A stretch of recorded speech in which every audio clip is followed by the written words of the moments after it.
Welcome back to the channel, everyone. Davey Deathray here. How y'all doing on this lovely Monday? Oh my gosh, you guys. The first day after the NFL regular season has come to a close.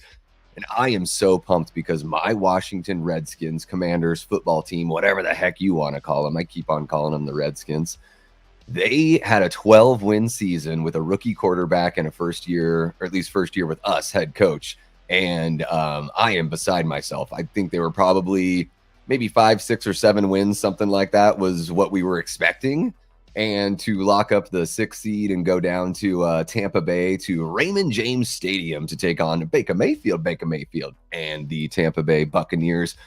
I am super pumped. I know a lot of people had a very, very exciting last day of the NFL season. I happen to be a huge football fan. I know that we talk movies and music and horror and everything like that out here on the channel, but I just got to get a little something in there because maybe there's a bit more pep in my step today as a result. So really, really exciting to have all that wrapped up. And I'm really pumped for today because, you know, YouTube allows you to do these goals for super chats and stuff. I think it was Friday night, we did a late night stream and you guys were amazing. You guys fulfilled 2 of the goals. And this is the very first one as an Ask Me Anything.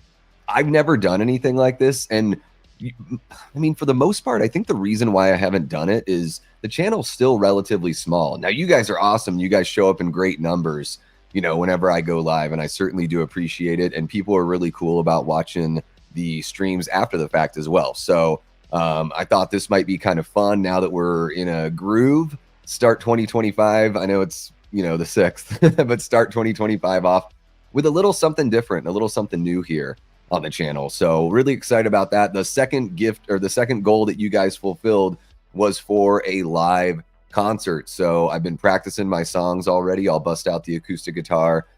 Give me a couple weeks on that one just so I can prepare. And because I want to make sure it's worth it for you guys. I don't want it to be like, oh, good job, Davey. I want it to be legit. And it's been a while since I've done a live set. So, you know, give me some time to prepare for that one. I'm looking forward to doing that for you guys, though, because you guys were amazing. You made that Friday stream so much fun just to chat with you guys about what scares you most, you know, in horror movies. So feel free, if you missed that one, go over to the live tab on the channel and check out the replay on that. Let me know in the comments what scares you most in movies. Is it the villain? Is it like the villain and the threat? Is it the sound design and the score or the music? Is it the lighting and the camera work? Is it the gore and effects or something entirely different? Let me know a movie or some movies that really, really work for you in that regard, and still sort of, maybe even if you don't get scared, I know we're all grown adults here, at least for the most part. Even if you don't get scared, you know, what makes you have that feeling of unease that's sort of like that scared feeling? I'm very curious to know. So you can check that out on the live tab. Before I say what's up to everybody and really get going, I do want to remind you of a couple things we've got coming up this week. Tomorrow night, I'm going to be on Frank's Media and Reviews with, I believe it's Beyond the Grave Media, Cody Leach, Haunted Hippie, and Sledgehammer Horror. We're going to talk about our top 5 horror movies of 2025 and the horror movies of, top 5 horror movies of 2024 and the horror movies of 2025 that we're most looking forward to. And then on Wednesday night, we've got our very own Happy Sanjo. Coy is going to be coming on to Late Night with the Davey, 10 p.m. Eastern on Wednesday, and we are going to talk about the thematic elements of the Scream franchise that really separate it from the other films and franchises within the slasher subgenre. I know Coy's really been putting in his time, doing his homework, to use his phrasing, to really sort of hit some of these thematic points. It's going to be a little bit something different because I'm kind of going to let Coy, you know, sort of direct the conversation. I'm going to be there to have that discussion with him, but it's something he's very passionate about. It's a franchise that I really enjoy as well. And I probably watched those movies. I mean, the last couple years, I think I've watched those movies twice each every year. So very, very familiar with the Scream franchise. It's something that, you know, the first movie came out when I was 14. So the perfect time to have that slasher subgenre resurgence of the mid 90s. and the perfect time for me to actually get to experience a franchise like in the theater for the very first time. Because Halloween's my favorite. I love Evil Dead. I was too young to watch like any of those movies in the theater. I mean, H2O was the first Halloween movie that actually came to the theater in my hometown when I was, of age to be able to go check it out. So really excited to talk about Scream with Coy, and we'll see. We'll probably get some other streams going on here later on in the week. I've got some pre-recorded material to catch up on as well. I owe Trisha McMasters a review of The Collector as her Patreon, request there. So thank you so much for being a Patreon member. Trisha, not sure if you're here in the chat. I guess I'll find out. But if you're watching after the fact, expect that here sometime this week. And I think that's all I have to shill right now, other than you can see in the little ticker down there, I did relaunch the merch shop over on Spring. There's a whole bunch of new gear over there for each one of the shows we do here on the channel. You can also just get some gear that's got the Davey Death Ray logos, and there's a couple designs for each one of those lines. So I'm really excited to have that up and running, and something I'm a lot more happy with now than I was, just last week, really. So if you use the code EARLYBIRD, all one word, all caps, you will get 10% off at checkout. So if you're interested in repping some Davey Death Ray gear, the link is in the description below, and you can go ahead and check out the Spring Shop whenever you get a sec.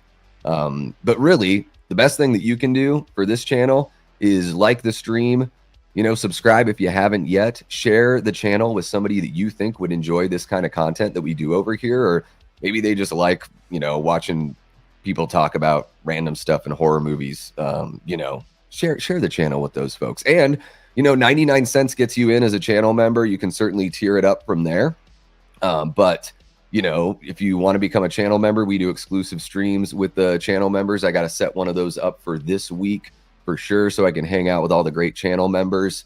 And yeah, if you're watching after the fact, drop a comment. Let me know a question that you might have. Maybe I'll do a part 2 of the Ask Me Anything somewhere down the road. So yeah, let's go ahead and say what's up to everybody hanging out in the chat right now. We got our great channel member, Dean Renner, saying what's up, everyone. Hope you're doing well, Dean. Hope you had a good weekend at work and that it was very lucrative for you, sir. We got Blue Wolf 87. What's happening, Gary? Great to see you back in the chat. It's been a while, man. And admittedly, I haven't posted too much on Instagram. Gary, I post a lot here on YouTube. So if you don't have that notification bell set for the channel, go ahead and click that. You won't miss anything in the future. I do have to get better about posting on Instagram, but admittedly, Instagram, I noticed like, oh man, when I'm sharing like every thumbnail for every stream, they just start burying it. So I've got to mix up, what I post on Instagram, just so Instagram gives me a chance every single time I put something out there for you guys. So I know I got to get better at that, but great to see you back in the chat, Gary. Hope you're doing well, man. And we got Dean jumping in with Enter the Cinevault. That is his channel. Dean's got an awesome voice. His channel is just, kind of getting back up and running. Go check out his channel. If you like horror content, you like, somebody that is talking about horror from an informed standpoint. He also shows off some physical media there. Go give Dean's channel a gander and see if it's something for you. And if it is, throw him a sub. We got to support each other. We got Aaron Click in the house. What's happening, Aaron? Great to see ya. We got our great channel member, My Chunky Jordy. What's happening, Gina? How are you doing? I'm so glad you could make this one. Another thing I'm going to be trying here in 2025, started doing it at the end of 2024 there, is just some streams at a little bit of a few different times, trying to maybe bring in some new people that don't catch us later on at night or don't catch us, mid-evening, out here in the States. Gina is out on the other side of the pond in the UK, and it's awesome when our UK folks can join us, and it doesn't have to be 2 a.m. their time. So really appreciate you jumping in, Gina. It's great to see you. We got our amazing Death Squad mod, Cody Snyder, a great channel member as well. Hope you are doing well, Cody, and that the weekend weather treated you nicely while you were out there driving. Drive safe, good sir, drive safe. We got Ryan Olashow. How are you doing, Ryan? So good to see ya. We got Tyler Adams. What's happening, Tyler?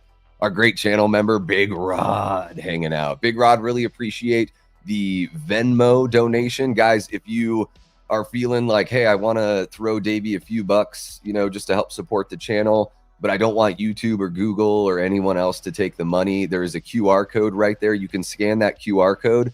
You can throw me a few bucks. Certainly not required, but if you want to do that, Venmo doesn't take a single dime. So that's the best way to make sure that all of the money you donate to the channel goes straight to me and nobody else gets their grubby little paws on it. But super chats are fun. We actually have a goal in the chat right now. If you any let's see here, super chats $2 or more, I believe, will go towards myself doing what did I say here? I'll host a favorite movies of my childhood stream, and I want to get you guys involved in that, of course. So if you guys have some favorite movies, maybe a guilty pleasure or something, when you look back, you're like, why the heck did I like that? I'm going to do a deep dive. It's not going to be, there's going to be no shame involved. It's not going to be like, oh, I need to defend this as an adult. We're just going to talk about the movies that I loved in my childhood. Maybe they're terrible. Maybe not. So, yeah, let's see here. Other than that, I think the Ask Me Anything is up and running. I don't really know how that goes with the Q&A, if that's something that you actually submit a question and it pops up in a special little box. I'm going to kind of play this by ear. So let's just see how that rolls. We got Mark Jones in the chat. What's happening, Mark Jones? Great to see ya. Bradley Johnson says, what is the meaning of life? Well, that's a good one. I'm going to star the questions. I want to say what's up to everybody. I'm going to star the questions and we'll go back and I'll hit up all the questions bit by bit there, Brad. Appreciate you jumping into the chat. Brad is one of my good buddies from back home in Juneau, Alaska. If you're new to the channel, you probably already know I talk about where I'm from all the time because I come from kind of a unique, maybe not a strange place, but a unique place.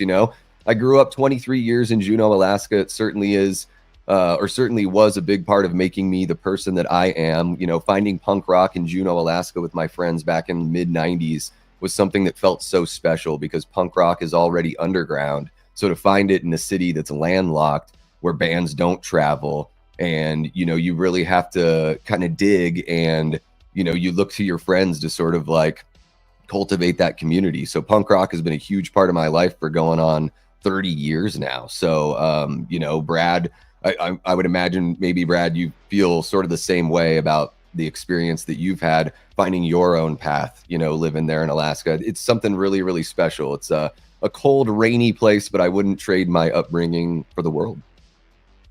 Boom, we got Dean Renner dropping the very first super chat here, 199. Thank you so much, Dean. Says Drop Dead Fred and Problem Child 1 and 2 are his couple of his childhood favorites. Man, I am right there. Those three movies, that's a good one, Dean. That's a good trio of movies. I loved all of those when I was a kid as well. Actually went back and watched the Problem Child movies and really dig that stuff. It's been a while since I've watched Drop Dead Fred, but I rented that movie so much when I was a kid. Rick Mayall, or Mayall is maybe how you pronounce it. And of course, Phoebe Cates. Good stuff. We got Lamontre Gillard in the chat. How you doing, Lamontre? Great to see ya. We got Gene Whitacombe. How you doing, Gene? So good to see you as well. Holy cow. Happy Sanjo. Mr. Coy himself has gifted 5 memberships. Let's see who those memberships went out to. Let me catch up here a little bit. I've got to hop on over to YouTube for that one. So Nicholas Woodall, K-Rock the Phantom, T. Parker Evans, Frank Riker, and Punky's World were gifted memberships. I think all of you guys have been members at one point or another. So welcome back to channel membership. And thank you so much, Coy, for purchasing those memberships. That's very sweet of you. It's an awesome way to promote and spread word on the community. Really appreciate you, Coy, and very much looking forward to our late night with the Davey date here in a couple days. Let's see who else we got here.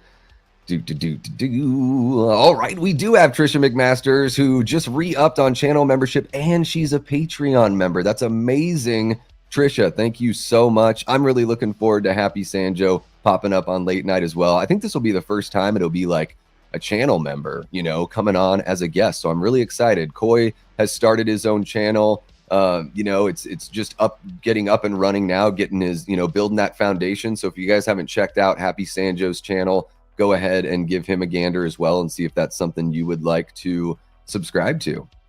Hell yeah. We got another question from Brad. I will answer that, of course. I'm just going to star all the questions that you guys have here. We got Gory Tiger in the chat. What's happening, Gory? Great to see you. Love that Crypt Keeper icon. I'm a massive fan of Tales from the Crypt. So you know you've got me right there. Ooh, Brad. Yeah, I'm going to have to practice that one. It's been a long time since I've played that song, but Letters and Photographs, man, some of the songs I'm going to play for you guys I wrote when I was like 19, 20 years old. So those songs are old enough to buy a beer at this point. And I've got another question from Aaron Click there. I'm going to star that one.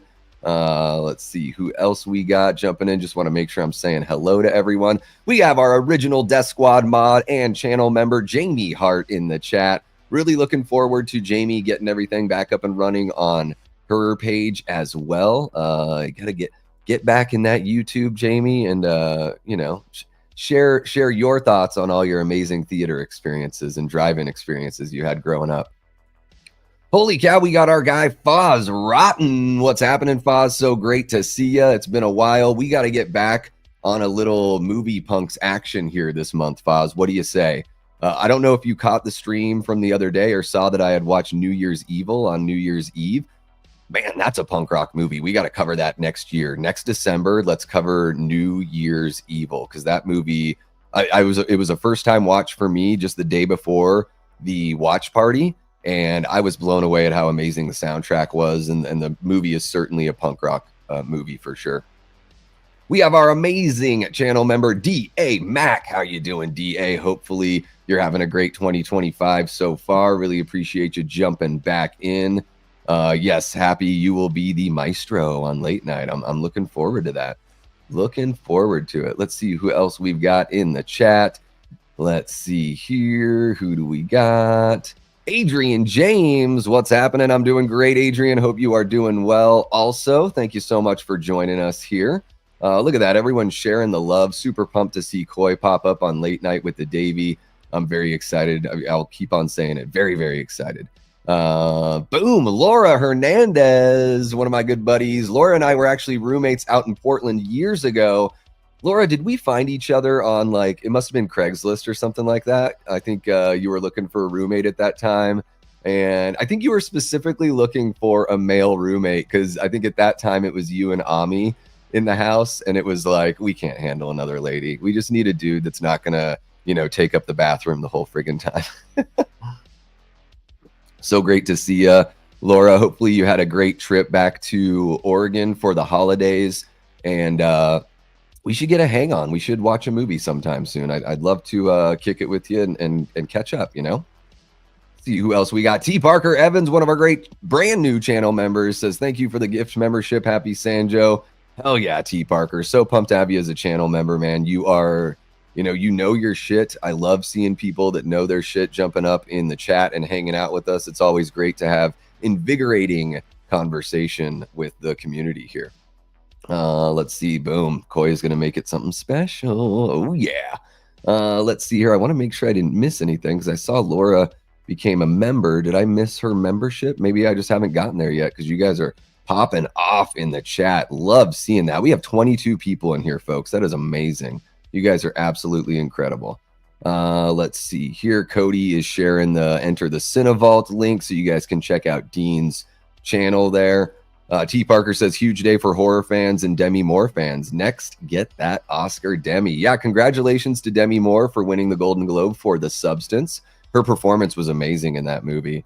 If you guys caught my thoughts on that one, I really enjoyed it. It was such a wild experience, a beautiful looking film, some great social commentary, kind of like a Dr. Jekyll and Mr. Hyde meets Requiem for a Dream meets, a story about, the devaluation of, women in the entertainment industry as they get older. So a really thoughtful piece. I don't know if I'll ever need to watch the movie again because it was very, very long and it drove its point home very, very well. It's I highly recommend everybody watch The Substance. I think it's very, very good. Rewatchability, not so high on that one for me personally. But that's not, a slight on the movie at all. The movie is fantastic. Let's see here. We got Happy Sanjo's link there in the chat as well. So go ahead and check out our guy Coy over there. Let's see who else we've got going on. Jamie is freezing, so she's making a crock pot of chili. I'm a big chili fan as well, Jamie. What do you put in there that makes it so special? I need to know. Tell me everything. And we got a $2 super chat from Cody Snyder, and he's so cool. He doesn't even say anything. It's just boom, dropping $2. Thank you so much, Cody. Really appreciate you, man. Really appreciate you guys making that goal happen here. Happy Sanjo dropping the 2 as well. Holy cow, we unlocked that goal. So you guys are going to get a stream later on. Let's plan that for this week. You know, talking about my favorite movies or favorite movies of my childhood. And of course, I'll want to know what your guys' favorite movies from your childhood are as well. So let's have a little fun with that one, and maybe I'll start another goal here as the stream progresses here. There we go. We got Laura Janine becoming a YouTube member. Thank you so much for purchasing a channel membership, Laura. I hope you dig what we've got here. I know I have to really ramp up the members only content, something I'm looking forward to doing here in 2025. And of course, we'll get a stream going for all y'all here later on this week. I am doing great. Thank you so much for asking, Gene. We got Ashton Luck. What's happening, Ashton? Great to see you. Always a pleasure having you jump in, man. Hopefully your Patriots can figure out something for next year here, as they probably hire Mike Vrabel as their next head coach, I would imagine. Bradley says, Davey, you were a giant part of my journey in high school. Alaska back then was so magical. It's not what it used to be, though. Yeah, there's been a lot of change all over the world and all over the country, Brad, for sure. We lived in a very special generation, the last generation that didn't grow up with cell phones and smartphones and everything like that. So, I think we're the last of that group, So I really appreciate your support for, oh man, now going on like 20 some years, Brad. So you've always been, one of the people that was showing up to the shows and learning the lyrics to my songs and singing along, in our tiny little town. It was something really special, that gave me confidence at a time when I didn't really know fear back then, and I just wanted to put myself out there. So really appreciate you, man. Hell yeah, Jamie throwing the welcome out to Laura for the membership. Love seeing that. Yeah, I enjoyed the collector, Trisha. It was a lot different than what I thought it was going to be. So I need to watch the sequel because I know they're coming out with the third part of the story here within the next year or two. We got a question from, well, first off, Wander This World. This might be your first time in the chat, so welcome. Everybody make Wander This World 97 feel welcome. You are hanging out with the Death Squad. I'm going to go ahead and star that question so I can get it here in a little bit. And yeah, let me just say what's up to everybody else. It's a snowstorm here, Davey. Come build a snowman with me. Oh, I wish I could, Foz. That would be amazing. We'll see how many super chats we get if there's enough for me to fly out to West Virginia. Let's see here. I love people throwing the love out there for that late night. Let's make it a really special one, everyone. I'm super pumped for that one. Everybody loves Problem Child as well. Don't worry, I'm seeing all of your chats. Just want to say what's up to everyone and catch up here. Boom, 199 from Laura. She says, murdering it. Thank you so much, Laura. Really appreciate the super chat there. You guys really know how to make a guy feel special. Absolutely. We got a question from Ty Lee, one of our great channel members. Welcome on in, Ty. Thank you so much for your membership. I'm going to get to that question here with all the others. So let's see here. We have another super chat from Coy. Happy Sanjo drops $5, says, someone named Happy is seeing Nosferatu today. Might be something on the horizon. You going to see it? I think I'm going to wait for Nosferatu until video because I've heard such mixed things about it. I don't know. I'm just sort of not as enthused to go check it out. If you guys really, really want me to check it out, then keep the super chats coming and keep on telling me that you want me to go watch Nosferatu. Maybe I could do a live review for you guys here on the channel. In fact, I should probably I know I'm taking forever to get started here, guys. But how about let's just go ahead and do that where we do another little goal here. Boom, there we go. I'm just going to let that go for an hour and I'll say I will do a live review of Nosferatu. And it's true because it rhymes. All right, there we go. Just going to start that. and we'll see if there's that desire out there. Thank you so much for the 5, Koi. Really appreciate you. Let's see here. We got Tom Baker with a question. I'm going to go ahead and hit that up here in a little bit. Goal! Yes, goal is reached. Booyakasha. Cody wants to hear my thoughts on Nosferatu. All right. Let's see here. And yes, I was correct about the Craigslist ad. It was, man, what a fun time that was living with you, Laura. Ami, maybe not as much, but living with you, always a blast. Enjoying the cannabis, and even had my first mushroom experience out there in the house. Let's see here. Who else do we got? We've got another question from Adrian. I'm going to go ahead and table that for the question part. What's happening? DHarp666, one of our great channel members. Welcome to the chat. And he says, I need that hat. Well, yeah, judging by your icon there, DHarp, I would say you got to get on that, Dawn of the Dead hat action. I love this hat so much. Really fallen in love with the trucker hats, especially the trucker hats that show off my love of horror. Jamie cannot give up her secret chili formula. I'm not asking for a recipe. I'm just interested is what sort of flavors you add in there. You don't have to tell me the amounts. I'm just curious. And yes, chili ain't chili without some heat. Absolutely. Tyler is hyped for the music. Love hearing that. You guys are amazing. And it looks like I am all caught up with the chat. Let's see here. T. Parker says Nosferatu is getting an extended cut on physical media. I personally love it, and it's my fave vampire movie and definitely the best looking film of 2024. Well, Eggers certainly knows how to make a great looking film. That's for sure. Louis Tango, welcome to the chat, Louis. I think maybe we've seen you in here once or twice before. Louis says A Nightmare on Elm Street 1984 is my favorite childhood horror movie, watching with my grandmother at 4 years old. I'll never forget Tina's death scene and Nancy in the bathtub. Iconic moments there for sure, guys. All right, excellent. Well, yeah, go ahead and get those questions on in here for the Ask Me Anything. And yeah, let's see. Gosh, so many awesome super chats, and we do have that second goal opened up. If you guys want to see a live review of Nosferatu, I'll go check it out at the theater and jump on in and let you guys know my thoughts. What's happening, Gavin? One of our great channel members, Mud Nelson. How are you doing, Gavin? Hope you had a great weekend, my guy.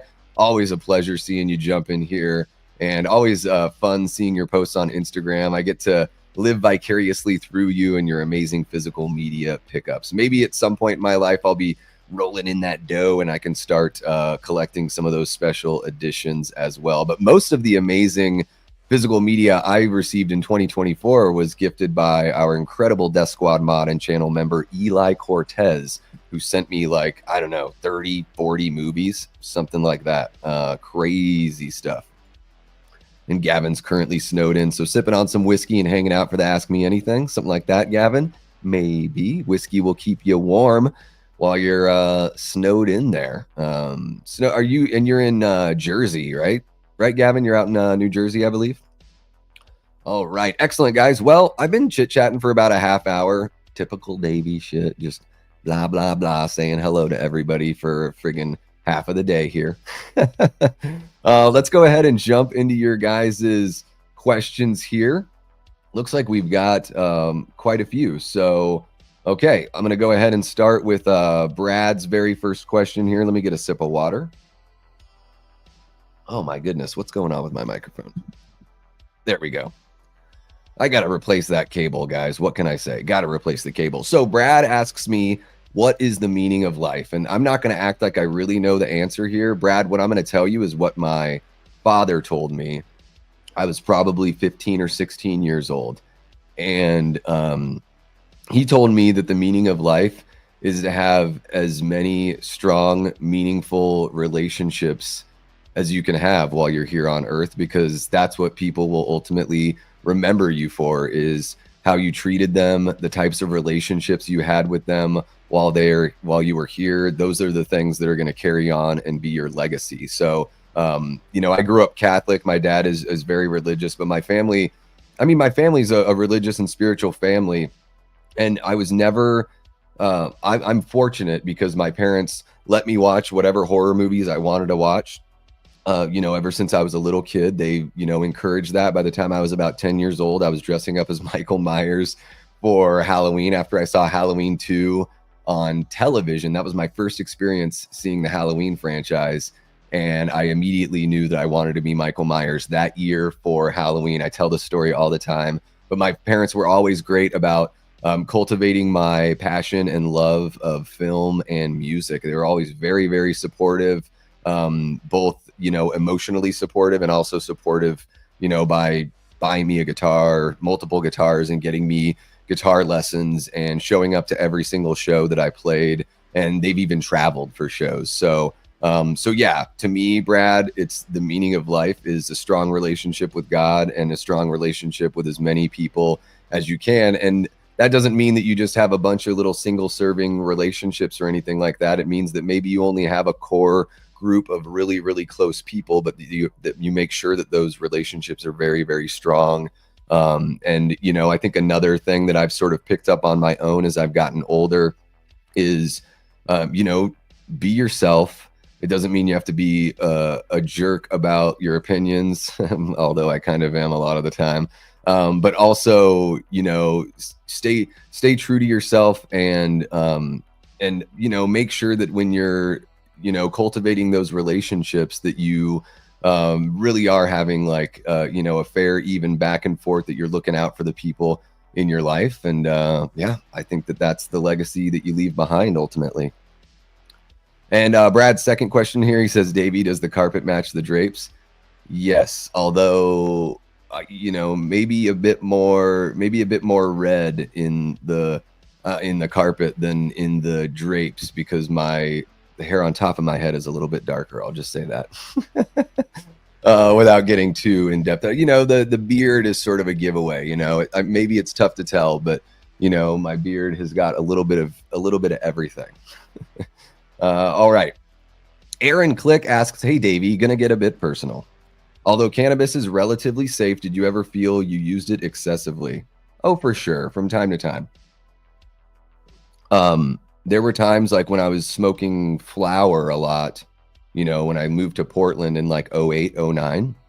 Every now and then, you smoke flower all the time. And then every couple weeks I would wake up, and this is without drinking or anything. I would wake up with like a dreadfully bad, like pressure headache. And it was almost like this collective, I don't know if it was dehydration that just built and built and built. But yeah, certainly there are times in my life where I've used it excessively. I'm actually going on this is like day 11 or 12 or something like that without cannabis. So I'm taking a break and detoxing from it. I think that cannabis can be really fun, and I certainly prefer it to alcohol because you don't get hungover off of it, or at least I haven't in, 16 years or so. But yeah, I think cannabis, just like anything else, Aaron, you can do it too much. Even if that could be you could play video games too much. You could pour yourself so much into something, a hobby or something that makes you feel good or whatever. You can, certainly take those things too far. And cannabis is one of them for sure. Wander This World 97 asks, what movie that has been roasted by Mystery Science Theater 3000 would you like to see get a big budget second chance? There are some movies, because I've watched all those episodes. Every now and then there's a movie where I'm like, this really isn't that bad of an idea. It's just very bad execution. Gosh, I'm trying to think quick on my feet and not waste too much time. So I'm going through the Rolodex in my head and seeing if there's something that stands out to me. I will say this, Wander This World. There's an episode from season 4. It might be season 4, episode 20, 420. Somewhere around there, The Day the Earth Froze. And it's an old Scandinavian folktale. There are a few of those movies that were done by the same production company that they covered on Mystery Science Theater. Huge budgets, very grandiose, very ambitious movies that just didn't turn out that good because I think they were made in the 60s and they tried really hard. They just kind of fall flat on their face. But I love folklore, cultural myths and all that kind of stuff. I think it's really fascinating.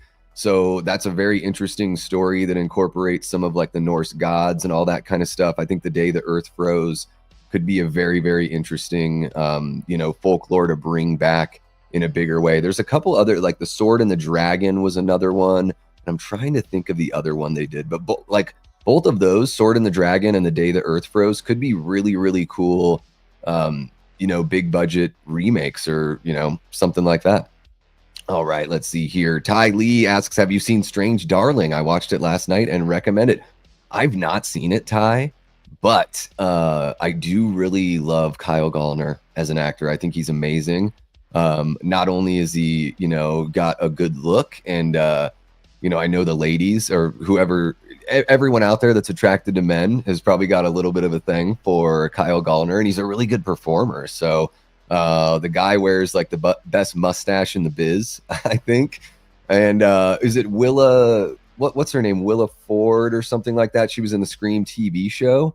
I really loved her on the Scream TV show. I think those first 2 seasons of that show are actually really, really good. And you guys know how I feel about TV, but I think the first 2 seasons of the Scream television show were excellent. And I need to see Strange Darling. I've heard really, really cool things about that. Tom Baker asks, your first video rental. Wow, that's so tough. What was the first video rental? Tom, it was probably something like The Neverending Story. Although the one that stands out to me the most, the one that I kept on going back to as a kid through the 80s, was The Monster Squad. Rented that pretty much every year throughout my childhood on VHS, and absolutely love The Monster Squad. I still think it's a banger of a movie. Definitely a movie from my childhood that I loved then that still, to me, has stood the test of time. Adrian, I did not see the Golden Globes. I don't really watch awards shows, but I am interested in seeing like who won and everything. And I think Nikki Glaser is really funny, so maybe I'll watch her monologue and all that stuff. I watched like half of the Tom Brady roast, and it was just so long. It was like 2.5 hours long. I thought Nikki Glaser was the funniest performer there, and then Drew Bledsoe. And I know that Drew probably didn't, he worked on his material with a comedian. I know that he brought his own experiences there, but I thought Drew's performance of the material that was given to him at that roast was really, really funny. So I got to check out Glaser's monologue for sure. All right. Ryan Olashow says, Davey, are you excited for Osgood Perkins, the Monkey, next month? I am, Ryan. I thought Longlegs was absolutely fantastic. That is my kind of horror movie. The deliberate placement and movement of the camera is something that really gets me going as an audience member. And I thought that was just, so engaging for the camera work to be like a character in the movie, and obscure certain things, hide certain things, but also reveal certain things in a creative way. I really love seeing that. It's one of my favorite parts about When Evil Lurks was the use of the camera. So now the older I get, I start looking for some more of those things. I don't know if they're more like mature things to look out for, or just something that I've started noticing as I've gotten older. Maybe my tastes have refined a little bit. I'm not sure. But yeah, I'm really looking forward to The Monkey. I think Oz is really, really good at what he does behind the camera. And I think that Rowan Campbell is a fantastic performer. You guys know how I feel about Halloween Ends. It's one of my favorite movies in the franchise. Even if you don't like the story and it wasn't for you, I don't think you can say that Rowan was a bad performer in that movie. I think he really brings it, and for me was one of the big selling points of that movie. So I'm excited to see him pop up in another horror movie. It seems like The Monkey has got some cool, like kind of dark sense of humor, and I'm really, really excited to see what happens there with that one for sure. And let me jump back over. Holy cow, 71 chats. You guys are incredible. I'm so far behind now just from answering some questions. Let's see here. Slashing It with Matt. What's happening, Slashing It with Matt? I think this might be your first time in the chat. Welcome. You are hanging out with the Death Squad. Man, if this is your first time, think about hitting that sub if you if you enjoy this kind of stuff. I'm going live multiple times a week. I do a little bit of pre-recorded stuff, but mostly what I'm here for is the live engagement interaction with you guys, and want to build that community up. And Matt says, well said. God is at the front of everything. Then my wife and kids, then horror movies. God has given me a year of sobriety. Well, congratulations, man. It's very difficult to do, regardless of where you fall on that, dependency spectrum, or whatever effect that, alcohol and everything was having in your life. I think that's something that we should certainly celebrate, and more power to the people that can handle their booze and not let it become too much of a driving force, which unfortunately, admittedly, I struggle with as well.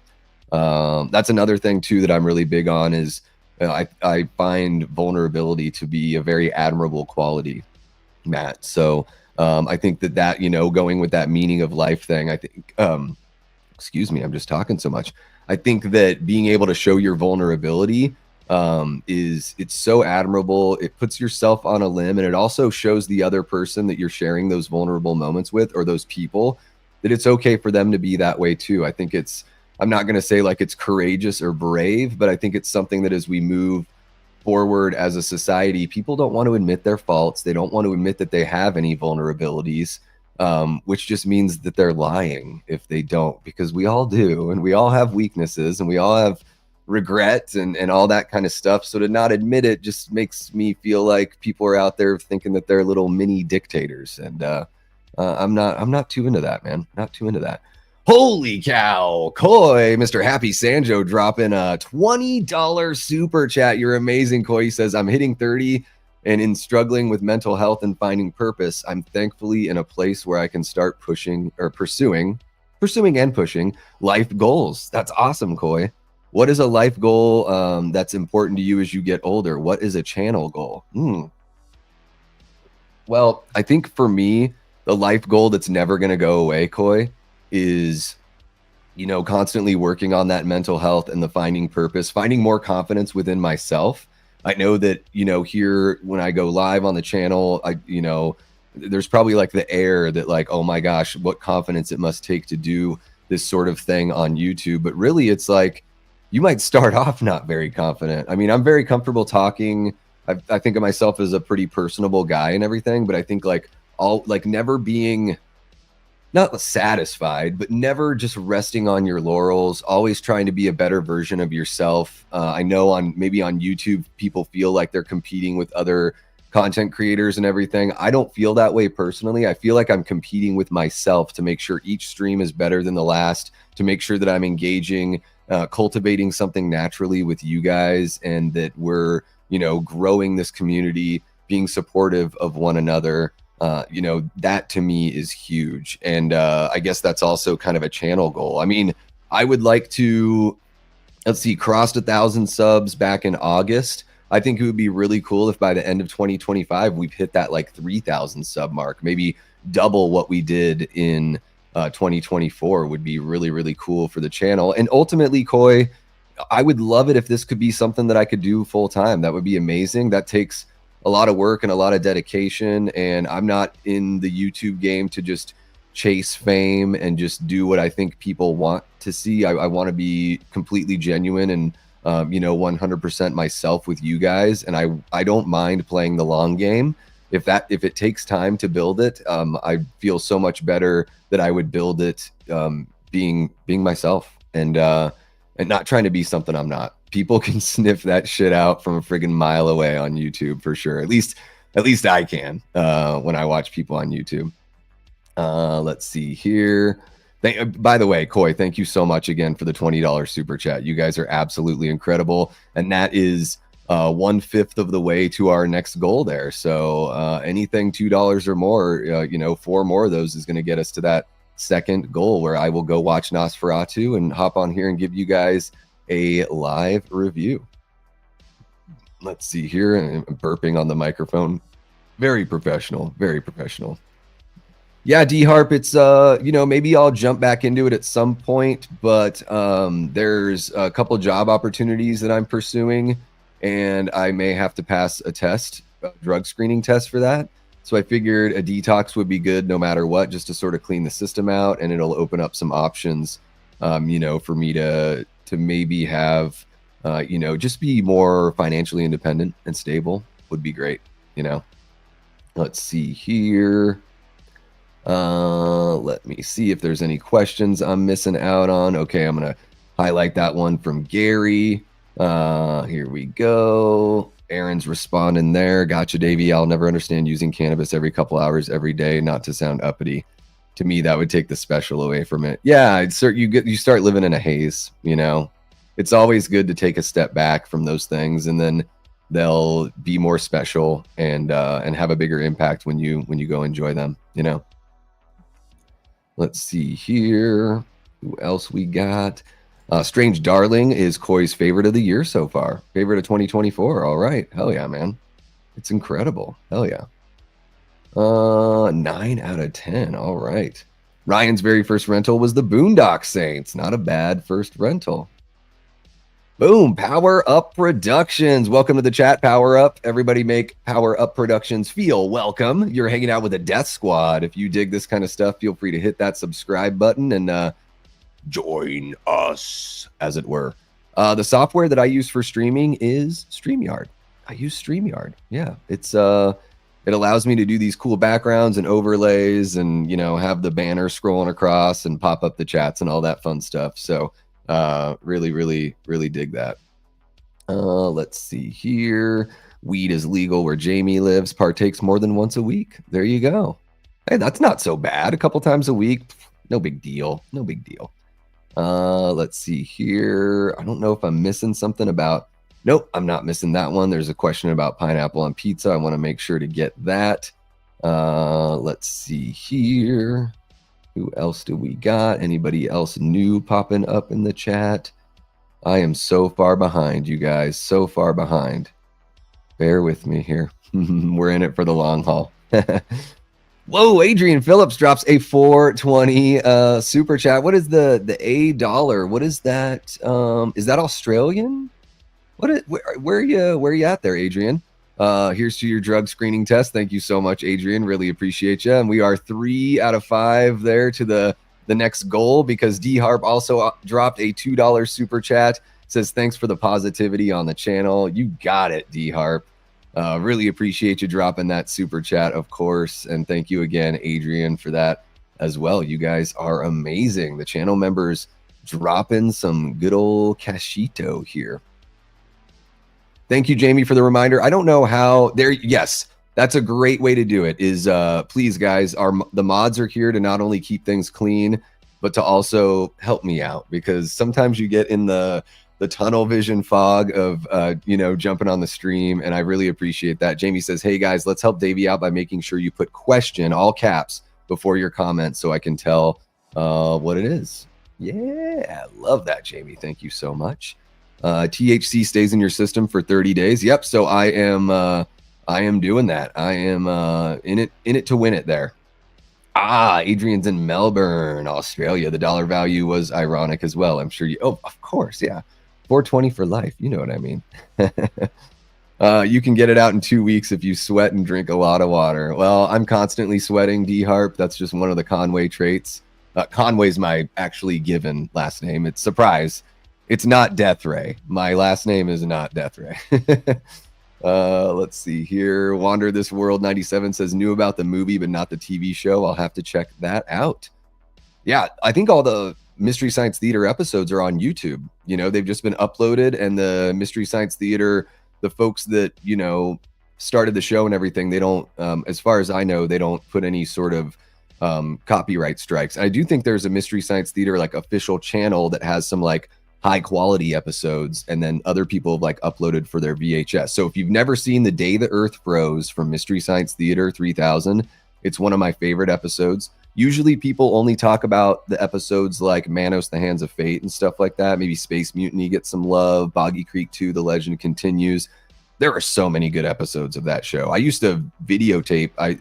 Comedy Central in Alaska, when I was in starting in 8th grade, would run episodes from 1 to 3 in the morning. I would set the VHS to record an episode. I'd come home from school. This was when I was in 8th grade, starting then.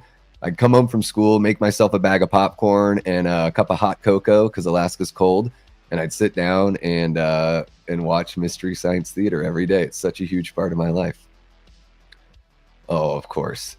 You're the best, Jamie. Really appreciate that. Didn't know that, but I can't work. Plus, it's not legal in the UK. They got to fix that out in the UK. They let everyone drink their faces off, but no cannabis. Alcohol is way more destructive than cannabis. I think we can all agree on that, regardless of where you fall as far as, you know, whether or not you're a user, you know. Boom, slashing it with Matt, dropping a $4.99 super chat. Thank you so much, Matt. He says, Davey, I'm with you. I love Halloween Ends. Can't help it. You have some great taste. I'll say that. Keep up the positivity. Thank you so much, Matt. Really appreciate you. Matt, do you have a channel? Is Slashing It with Matt something that you do here on YouTube? Let me know, and I'll have one of the mods find your channel and share the link here in the chat. Yeah, I knew that Halloween Ends was going to be different. You know, I read a little bit about it, no like real spoilers, but I knew that Corey Cunningham was going to be a big part of the movie, and he was sort of going to be Michael's cohort. So I went into the film fully ready for something different, and I certainly got that. And I just love it more and more every time I watch it. I know I'm such a fraud, Gavin. I'm such a friggin' fraud. I made a joke to my mom about changing my last name officially to Death Ray, and she looked at me like I punched her in the face.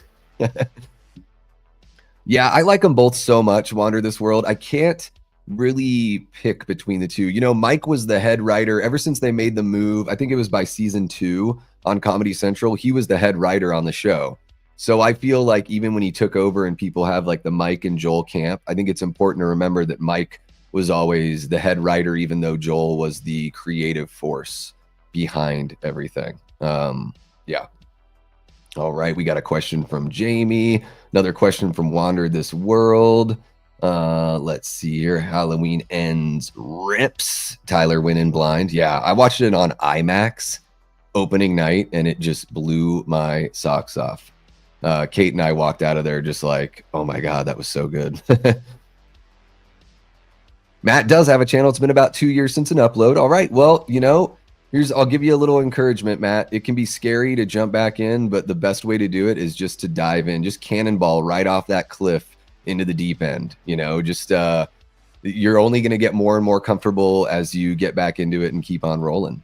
All right, so I'm going to jump on over to, let me clear out some of these other questions that we had so I can free up some space here.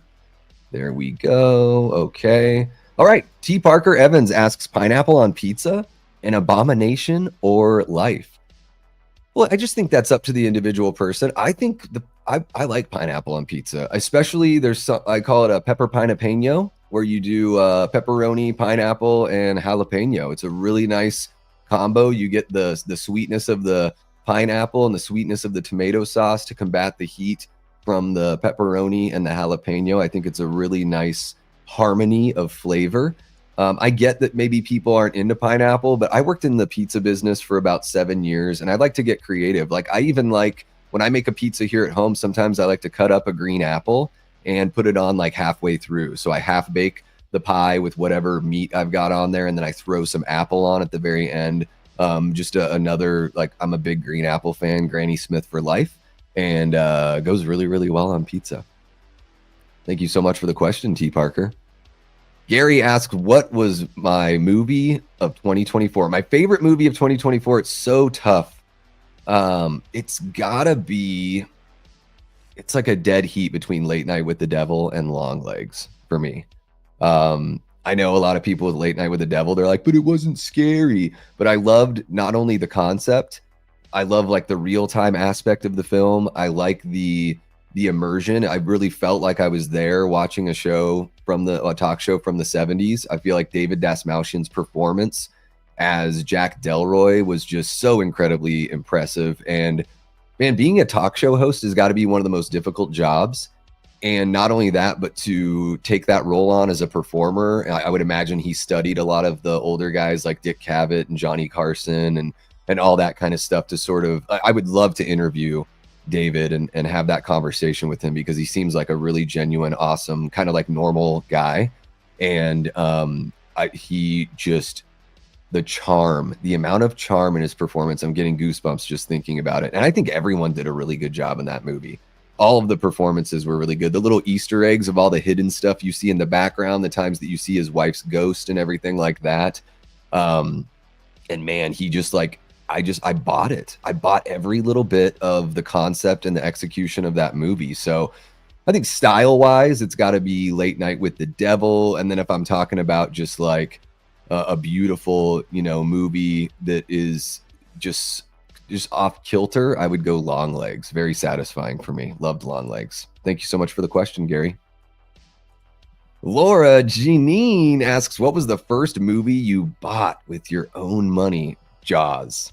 Jaws on VHS. Double VHS of Jaws. It's my favorite film of all time. I've owned so many copies of Jaws, whether or not it's the double. I had the single VHS, the double VHS with the special features on the second tape. And then, I bought the Blu-ray years ago. It was one of the first Blu-rays I bought when I picked up my PS3. And then I now have the upgraded to the Steelbook. But to me, Jaws has everything. It's got, suspense, thrills, horror, drama, comedy. It's got it all. The only thing it doesn't have is the X-rated factor. Jamie asked, what was the first album you ever bought with your own money? Mine was the soundtrack to Footloose. Well, if we're talking, okay, so like cassette, Nirvana Nevermind on cassette was the first album I ever bought for myself. Nirvana Nevermind, and not long after that, I guess it was a couple years later, Purple from Stone Temple Pilots. I rode my bike out to the Fred Meyer in Juneau and picked that up on release date. Purple is still one of my favorite records of all time. I love Stone Temple Pilots. They're of that grunge era, I think they're the most like unique and standout. They kind of have like a little bit of a Doors, kind of like a sexy rock and roll vibe. I really, really dig that one. And then the first I ever bought on CD, I got my first CD player, like boombox combo in 94. I was in 7th grade. And I was gifted for Christmas Nirvana Unplugged and Pisces Iscariot, the B-sides record from Smashing Pumpkins. My dad's a big Smashing Pumpkins fan. And then the first CD I bought with my own money was Let's Go by Rancid. And it came with a CD single of I Wanna Riot that came with the second track on it was Roots Radicals. But, sorry, I got an itchy nose. On And Out Come the Wolves, they ended up re-recording Roots Radicals and they dropped it a half step. So the version, they dropped it half a step. So the version on the I Wanna Riot single is actually a half step up. So it's got a little bit of a different sound to it. Thank you for the question, Jamie. That's a good one. Wander This World asks, can you remember longest movie marathon you've done in a single sitting? What is the longest movie marathon I've done in a single sitting? I think I watched the David Gordon Green trilogy, like back to back to back. Most recently, I'm trying to think of, I used to host, actually, here we go. Here's the real answer. When I was in high school and I, finally watched the Evil Dead movies, my friends and I, this is when they just had Evil Dead 2, and Army of Darkness. My friends and I rented Evil Dead and watched it, and we were totally blown away. We were like, oh my God, that was so much fun. So we drove back to Blockbuster in Juneau and we rented Evil Dead 2 and Army of Darkness, and we stayed up till about 3 a.m. The sun was coming up at that point because in the summer in Alaska, the sun starts coming up at about 3 o'clock in the morning. And so by the time we're like going to bed, the light is coming in through the windows and we're just all so excited thinking about this amazing trilogy of movies we just watched. And then for my last couple years of high school, I would host an Evil Dead party night where we would get together at like 7 or 8 p.m. and we would just watch all 3 Evil Dead films, which was a total blast for sure. Thank you for the question, man. Appreciate you. Let me jump back up here. Oh my goodness, so many chats. This is amazing. Adrian Phillips says, first name Davey, middle name Death, and make Ray your surname. I gave this too much thought. Yeah, my middle name is Charles. If I ever change my name, and I don't think I ever will, it would just be Davey Death Ray. Death Ray would be one word. I don't think I would do a middle name. So there you go. Let's see here. Did Aaron ask a question? Oh, about Tamud. Okay, cool. Just want to make sure I didn't miss that. And I'll highlight a couple of these here. Let's see. Allie says, hey, Davey, it's freezing in Texas and I am miserable. Well, welcome to the chat, Allie. I hope you can bundle up and have a nice warm cup of coffee to keep you feeling good there. Thank you so much for being a channel member, Allie. I really appreciate it. You are one of the most supportive people out here in horror YouTube, and it's been a pleasure getting to know you, and it's just been amazing having you part of the community for sure. And look at that. Look at how cute you are in that little icon there. You're too sweet. Let's see here. Just want to make sure I'm not missing anything. All right. I love pineapple by itself or with desserts, but on pizza, not for me. Fair enough. Fair enough, T. Parker. I think sometimes with me, if I put pineapple on pizza, I'd probably dice it up a little bit smaller, just so you could get a little bit in each bite instead of just a big sliver that like gets pulled off all at once. I'm a big so I'll do like pepperoncinis or something like that, but I'll dice up the pepperoncinis and I'll put them in the sauce, like with some chopped garlic, and then that flavor just like seeps into every bite. It's really, really good. Tyler says, I like pineapple on pizza so much, it's almost a requirement. Power Up's favorite movie of 2024 was Alien Romulus. There we go. We got Slashing It with Matt. Thank you so much for sharing that. Really appreciate you. Hell yeah, man. Everyone is welcome here as long as they keep it cool and there's no hateful crap in the comment. But you guys are so amazing. I mean, we have 30 people in the chat right now, and you guys are so awesome to each other and so respectful. And, even we all have our hot takes and everything, but everyone's really, really sweet to each other. So love seeing that. Yeah, man. Just my advice is just, be yourself. Make sure you're doing content that you care about and that you're passionate about, because people can tell. So, no need to go chase something just because it's working for someone else. It's you got to find something that works uniquely for you, for sure. D Harp's favorite was The Substance. That's a good one for Substance.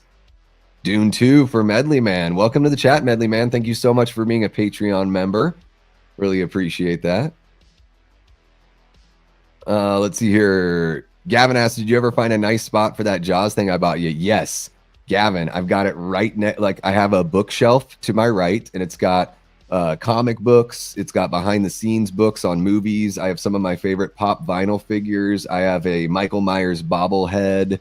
I've got a whole bunch of fun stuff there, and right up on top with a Bob Ross painting of a beautiful, like, Matterhorn looking mountain, I've got a Jaws tin that little cherry Jaws candies came in, and it's leaning right up against the beautiful piece that you bought me. Do you guys want to see what Gavin bought me? It's like a 3D Jaws poster. I can grab it. I'll have to hop off the camera real quick to grab it, but if you want to see that, then let me know. But yes, it's right there. It's right next to the lamp that I have on the bookshelf. I see it every day, and I love it, man. Thank you so much.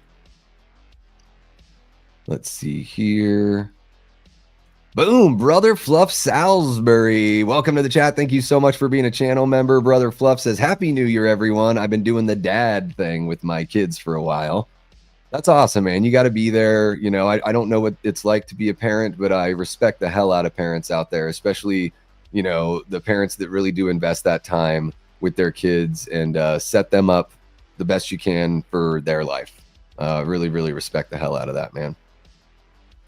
Let's see here. Stone Temple Pilots and Alice in Chains were always my favorites. Yeah, Alice in Chains, man. The voice on those guys. I mean, I think a lot of people forget that Jerry Cantrell's backup vocals, that's not Lane Staley doing both tracks on there. It's just that Jerry and Lane have such similar sounding voices, and they were so beautiful together. It really is a shame that we didn't get Lane for longer than we did. Another great example of, when you let something just take over your life, and unfortunately heroin finds a way to do that because it's such a different ball game than something like cannabis. It just literally consumes somebody, and at some point they stop being themselves and they just start being a walking addiction. Essentially, it's really sad. One of my favorite rock and rollers, actually, there was an anniversary of Phil Lynott's death 2 days ago on the 4th.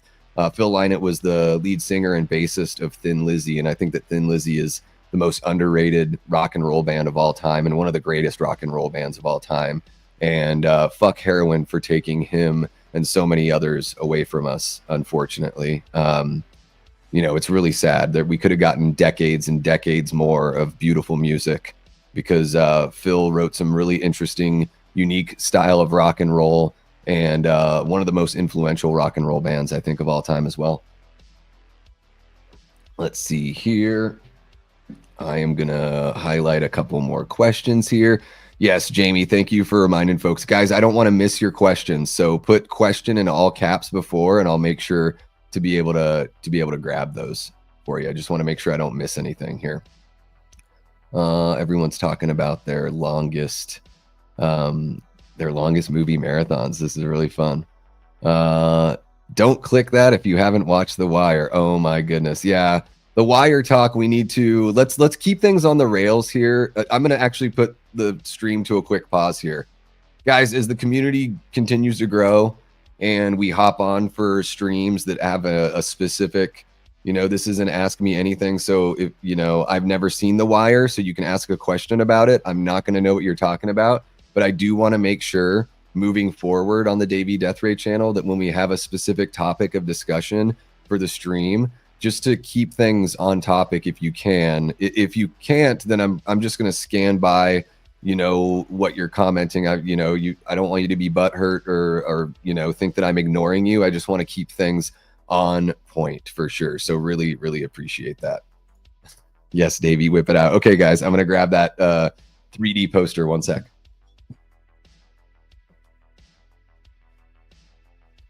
So here's that tin I was talking about. Some Jaws cherry candies were in there. And this is this really cool, yeah, you're going to see the light there. I'll try not to show it off too much. But yeah, it's, you got Jaws. You can even see the bubbles. It's really, really cool. And then, you got the logo, the title, and then you can even see the swimmer girl there. Kind of tough to see her just with the lighting. It looks amazing in person. It's just the lighting here. There's the reflection of the computer and everything. But yeah, really, really cool piece here. I'm such a Jaws junkie. Super pumped to have this in the collection, man. I would just put that on the ground for now so I don't have to hop off. There you go. You guys got it. You got it. Let's see here. Yeah, that was a really, really, man, we lost a lot of guys from the 90s. Scott Weiland made it a little bit longer, but unfortunately he passed as well as a result of his ongoing addiction problems. And yeah, it's really, really sad. Hey, you know me, Cody. I'm a big Thin Lizzy guy. I've got a double live vinyl of theirs. So friggin' good, man. I think I've heard of Trooper, but I've never, I don't know. I'm not familiar. Let's see here. Jamie says, Davey, Hitchhiker's Guide to the Galaxy for movie punks. You will love that movie. I've never seen it. Never seen the movie and never seen the miniseries either. Got to go out and start shoveling some of God's semen. Have a good one. Thank you so much for jumping in, Gav. Really appreciate you, man. It's awesome seeing you pop back in here a little bit more regularly lately. Hope all is going well with you and yours, and I hope to see you soon. Hope to see you again sometime soon. Let's see here. Hackers in the theater. Oh, I missed that one in the theater, but I had a whole bunch of hacker, buddies of mine in 7th and 8th grade that thought they were hackers. So they love that movie. Haven't seen it in a really, really long time, though. Let's see here. Been wanting to nab one of those, but to see it on camera, sold. Oh, the 3D poster. Yeah. Very, very cool. There's a UFO in Jaws. No, yeah, it's the shooting star. There's a couple of them. Couple of those shooting stars. You can even see them better on the Blu-ray. Guys, if you haven't seen the Blu-ray of Jaws, it's amazing what Universal did with that because they color corrected the water and the sky just to sort of match. So those are the kind of special edition sort of edits that I'm totally cool with them doing on movies, is going back and just making things a little more, showing a little more continuity there. All right, I'm going to jump over and answer a couple more questions that you guys have. So boom, Aaron says, question, Davey, when was the first time you ever saw a woman's boobs? Both in real life and in media, not counting if you were breastfed. I don't remember that. First set of boobs I ever saw in a movie. Gosh, what's the actress's name? It was See No Evil, Hear No Evil with Richard Pryor and Gene Wilder. Let me see. Who was that? I know she's got a famous name. That That movie's hilarious, by the way. Very early performance from Kevin Spacey in there as well. But man, the opening scene of See No Evil, Hear No Evil is so damn funny. For my money, when you have Richard Pryor and Gene Wilder in a movie together, they were just magic. They were magic together. And it was Joan Severance was as far as I can remember, Aaron, that's the first set I ever saw in a movie. Although my parents were always trying to get me to close my eyes or cover my eyes when that stuff popped up. I would watch any movie that they watched, but once it got to the sexy stuff, that was the stuff they kind of wanted to shield me from while I was a little kid. And I not only appreciate that, but I totally agree. I think that's one thing that we don't need to be confusing kids about. I think, like, for me, that's a personal boundary, is let people discover things on their own. As far as like sexuality goes and all that, I think it's very important to not be pushed into that and not be confused by adults either sharing too much or trying to bring in any influence as far as that stuff goes. Now, you can make the argument that society influences us certain ways just with marketing and commercials and sexualization of like celebrities and actors and actresses and everything. I just mean like overexposure or pushing adult ideas on someone whose brain is not fully developed.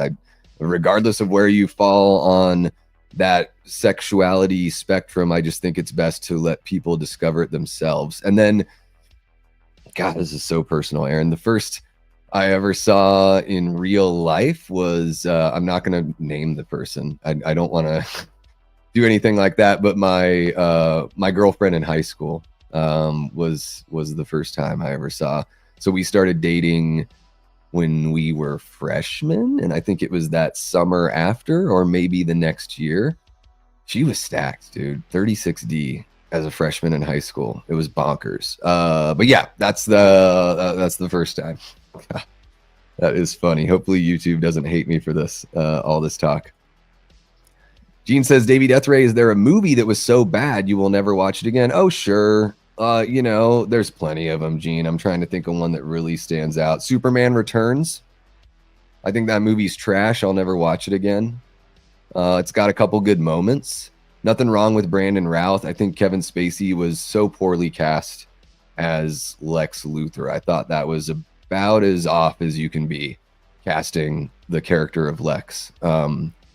And there's so many flaws in that movie. I could do a whole stream about how bad that movie is, from a conception standpoint and a writing standpoint.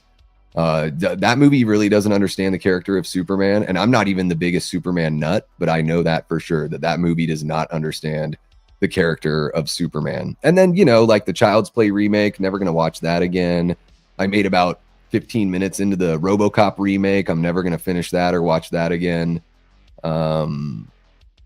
The Village by M. Night Shyamalan, never going to watch that again. There's a whole bunch I would never watch again. But Superman Returns stands out as one that's made a lot of money. I was very excited to see it in the theater and not so excited once I walked out of the theater. And I think I saw it one more time after that and was like, oh yeah, this movie's shit. This movie's really, really bad. Okay. Thank you for the question, Gene. Really appreciate it, guys. And thank you, Aaron, for the boob question.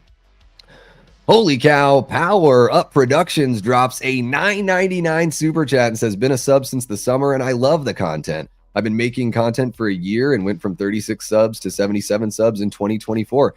Any advice to grow the channel? I would just say frequency and consistency of material, whether it's like, make sure you do like, I don't necessarily do this all the time because I look at the numbers and I don't see very much, I don't see very much growth from it, but I know a good way to get your just awareness of your channel out there is like maybe do a short every day. Drop one short a day. It doesn't even have to be a clip from a video you've done. You could just hop on and be like, hey guys, I want to talk really quick about this movie I just saw or whatever. Just something that like is a nice little slow drip to just keep on getting your channel out there, and maybe YouTube will push it a little bit more. And then of course, just make sure you're being genuine and being yourself. Cultivate a good relationship with your community, involve the people that are, those 77 subs you've got, cherish every single one of them, make them feel special, do community posts for them, hop on lives and interact with them. I think that's a good way to really showcase your personality and get people to buy into what you're doing and to bring other people in. I mean, that's pretty much it's tough. I can only talk about, the things that I've done. And, this channel, I'm very happy with where we're at. We're about 1,240 subs, like right around there. There are channels out there that like blow up crazy amounts. And I certainly haven't had that astronomical leap in sub count. But I'm very, very happy with where I'm at, and always looking to, continue to grow and get better and better.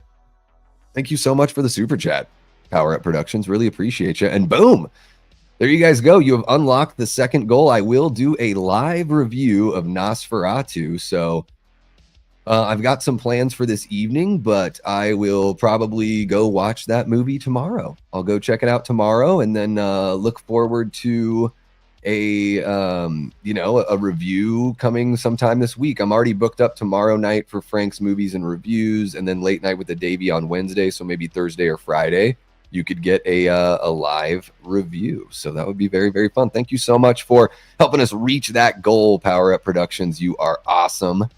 And let me see what I've got or what I've missed out on here. We've got some questions, so I'm going to go ahead and table those and answer them here in a little bit. Oh, man, I know. I don't have a 4K player, Dean. I need to get a 4K player for sure. I have a story about that, seeing that shooting star in Jaws when I saw it at the drive-in at 3 years old. It's a good one. I'll tell it on my comeback live stream. There you go. Hell yeah. Just write those down, all those little things you want to share, Jamie. Let's see here. She was in Tales from the Crypt too, the new arrival. Joan Severance, is that who you're talking about? No Holds Barred is great. Epic 80s cheese. I've never heard of that one. Never heard of that one. Oh, here we go. My babysitter dropped her towel in front of me when I was 9 on purpose, Brother Fluff, or did it just happen to fall? Wow. So you got the full Monty on that. That would that would do a little something for me for sure. Let's see here. All right, let me just make sure I'm not missing something. Jamie says I have 2 copies of Superman Returns. Sometimes I love bad films. There, like I said, there's some cool moments there. However, the idea of Superman picking up an island, a continent made of kryptonite, while a piece of kryptonite is in his side, is about the most offensive thing I can think of that you would put in a Superman movie. For sure.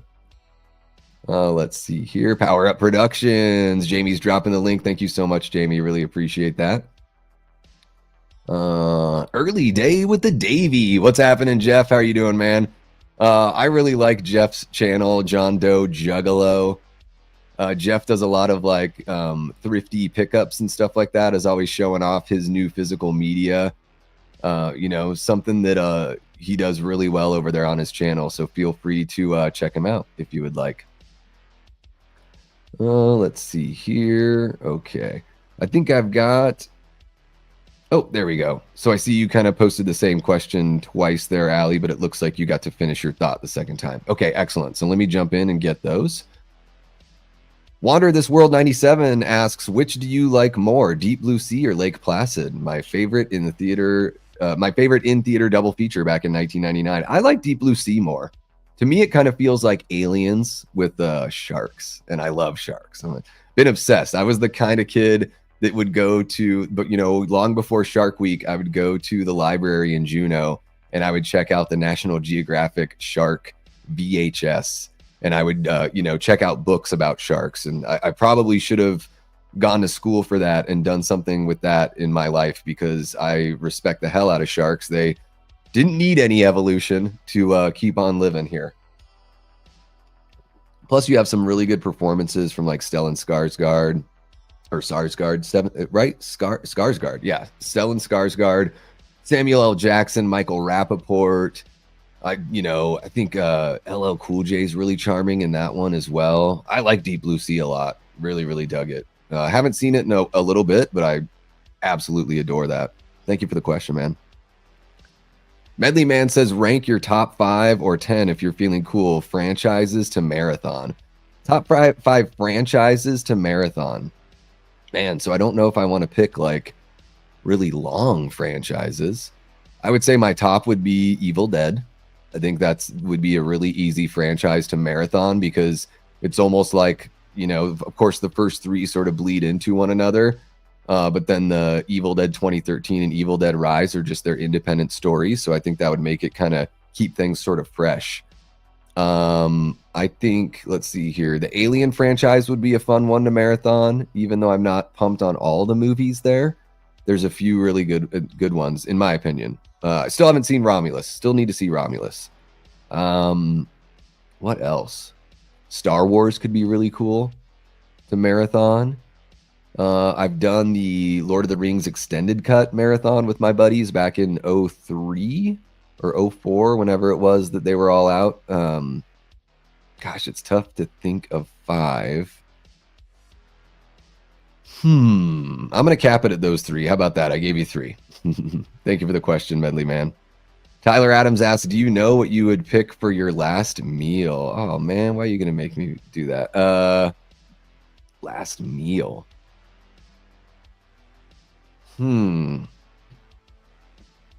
That's a really, really good question. I would probably do something like steak, asparagus, mashed potatoes, something simple like that, or just a really, really awesome pizza. Something like that, Tyler. Thank you for the question, man. Aaron asked, Davey, have you heard Neil Merriweather, a 70s psych rock artist? Ash vs. Evil Dead used his song Star Rider at the end credits of an episode. I never have. I mean, I've watched all the episodes of that show, so I've heard that song, you know, from watching the show. I don't recognize the name. The name doesn't stand out to me, but I may recognize the song just from hearing it out and about. Thank you for the question.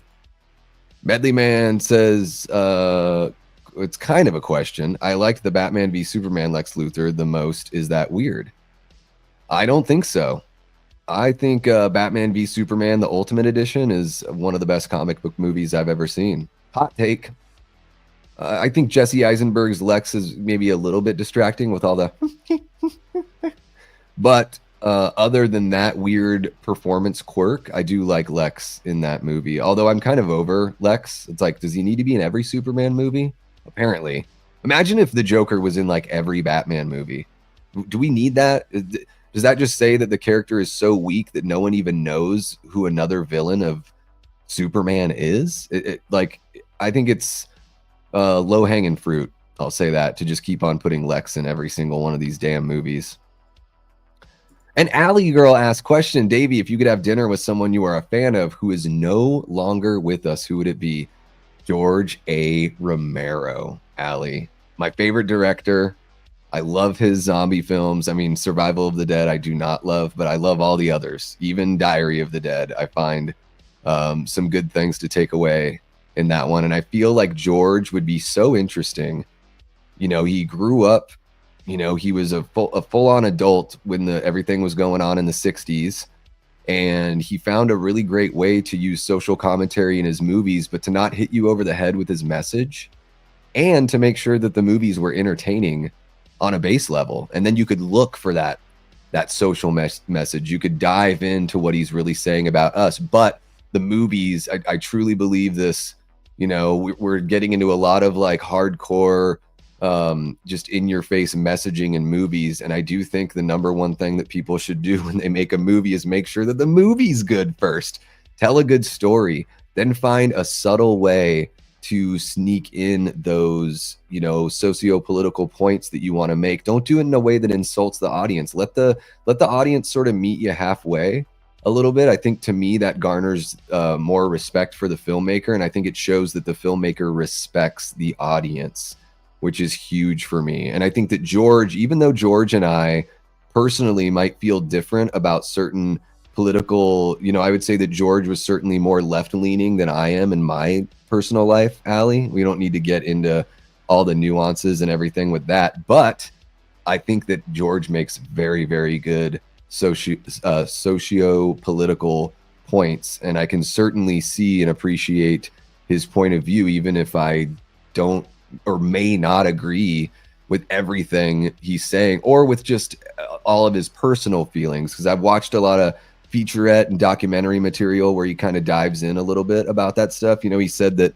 that Rhodes from Day of the Dead was sort of modeled after Reagan. I know there are a lot of people that didn't really, you know, appreciate or like Ronald Reagan. I was so young when he was president that, like, I'm probably not the person to really dive into it too much, but I would say that as far as like being a relatively left-leaning guy, I feel like George was always so well measured and really, really smart. And I think that those are the people that we can learn a lot from, where it's like, hey, maybe we don't agree on everything, but maybe you've got something to say that can sort of open my eyes to a blind spot that I have. And then, you know, if you're willing to show some humility and vulnerability, again, bringing back up vulnerability, I think that maybe both people or both parties in a disagreement or something like that can gain more perspective from the other person. And even if they don't change their mind on a topic or an issue in a wholehearted way, maybe they just walk away with a better perspective, and maybe being able to adopt some of those feelings and just be a little more well-rounded, and more importantly, be able to have a conversation with people you disagree with. I think that's like the most important thing. If regardless of where you are on your political leanings and on the spectrum, if you can't have a conversation with someone that you disagree with, as long as they're being respectful, if you can't be respectful and have a conversation with them as well, then I think that is problematic. And I think that's not a problem. It's not a thing that's unique to like one side or the other. I see it all over the place in our country right now. I see people all over the spectrum that have a tough time having a conversation. I think one of the bummer things about social media is it makes people feel like they have to take jabs. They think everything is a drop the mic moment. They just want to walk away and not have a conversation. I think it builds anxiety when you're actually face to face with somebody that you might disagree with, that you don't know how to handle the conversation. You've gotten so used to people coming after you on Twitter or wherever, Facebook, you know, arguing with a classmate or something like that. Like, you are not going to change someone's mind by typing on a screen.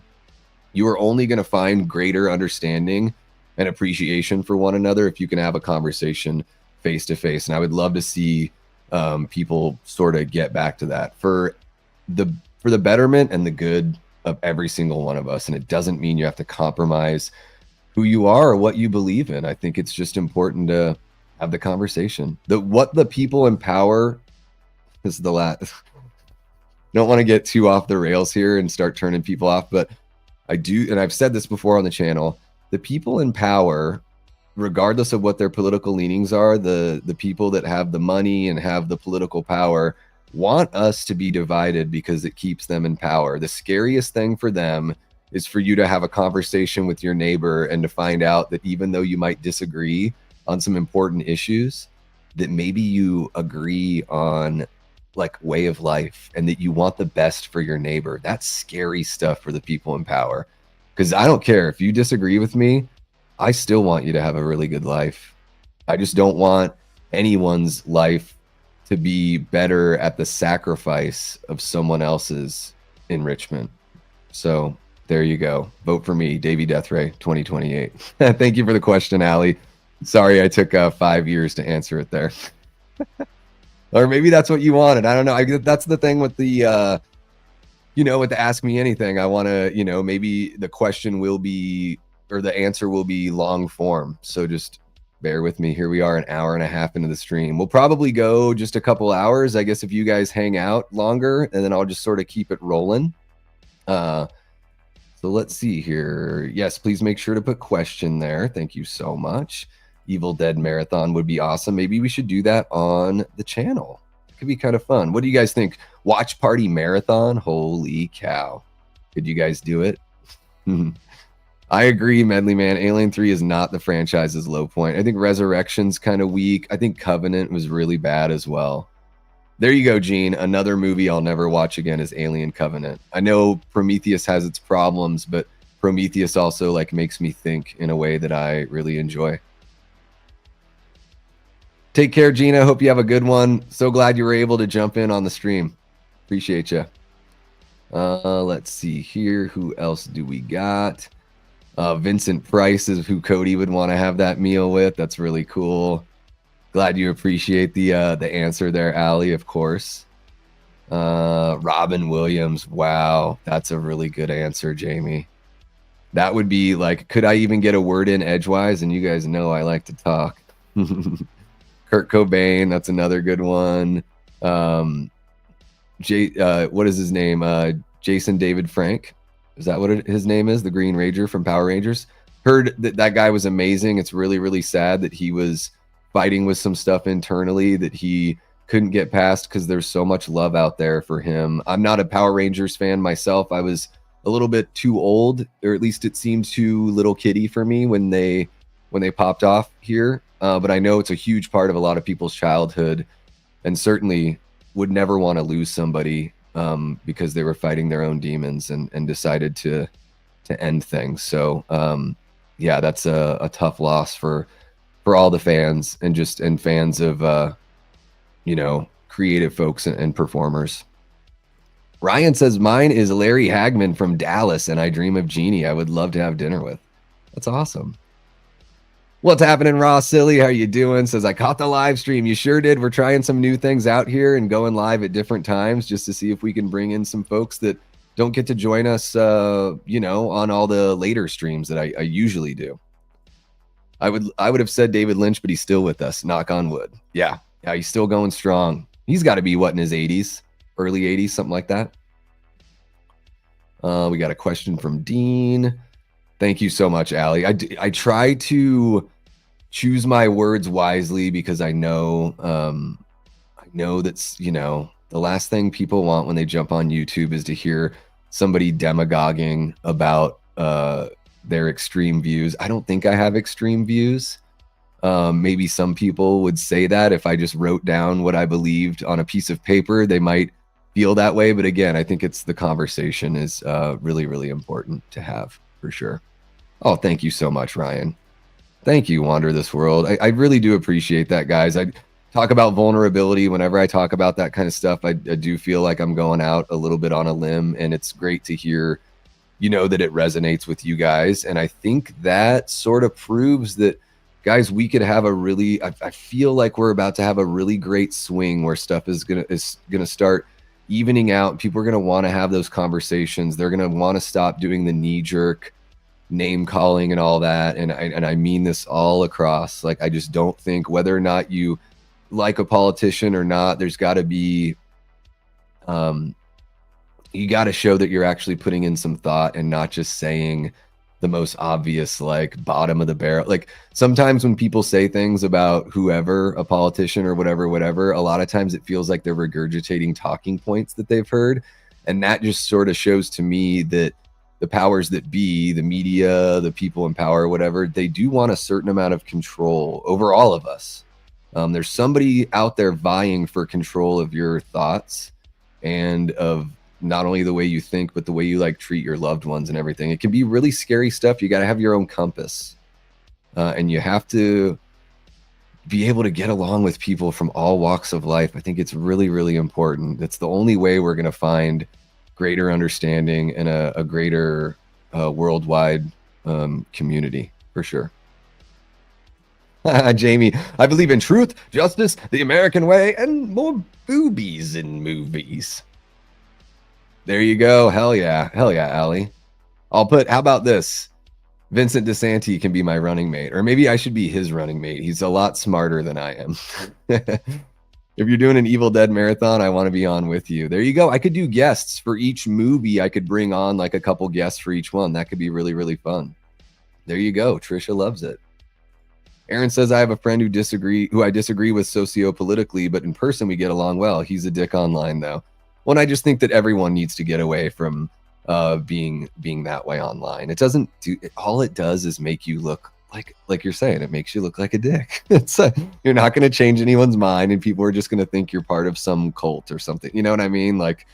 Yeah. And I think, the Rob, the character that John Cusack plays in High Fidelity, He has a really great line where he says, it's not what you're like, but what you like that matters. And he says, call me shallow, but it's the fucking truth. And I think that as long as we sort of, maybe you like the same kind of movies or music, you love the same kind of art, but you disagree on other things, I think you can still nurture that friendship. And I think that can be like a really strong relationship to have in your life. You can hold, if you trust each other, you can hold each other accountable, and you can have like really great conversation and find some middle ground. God forbid, right?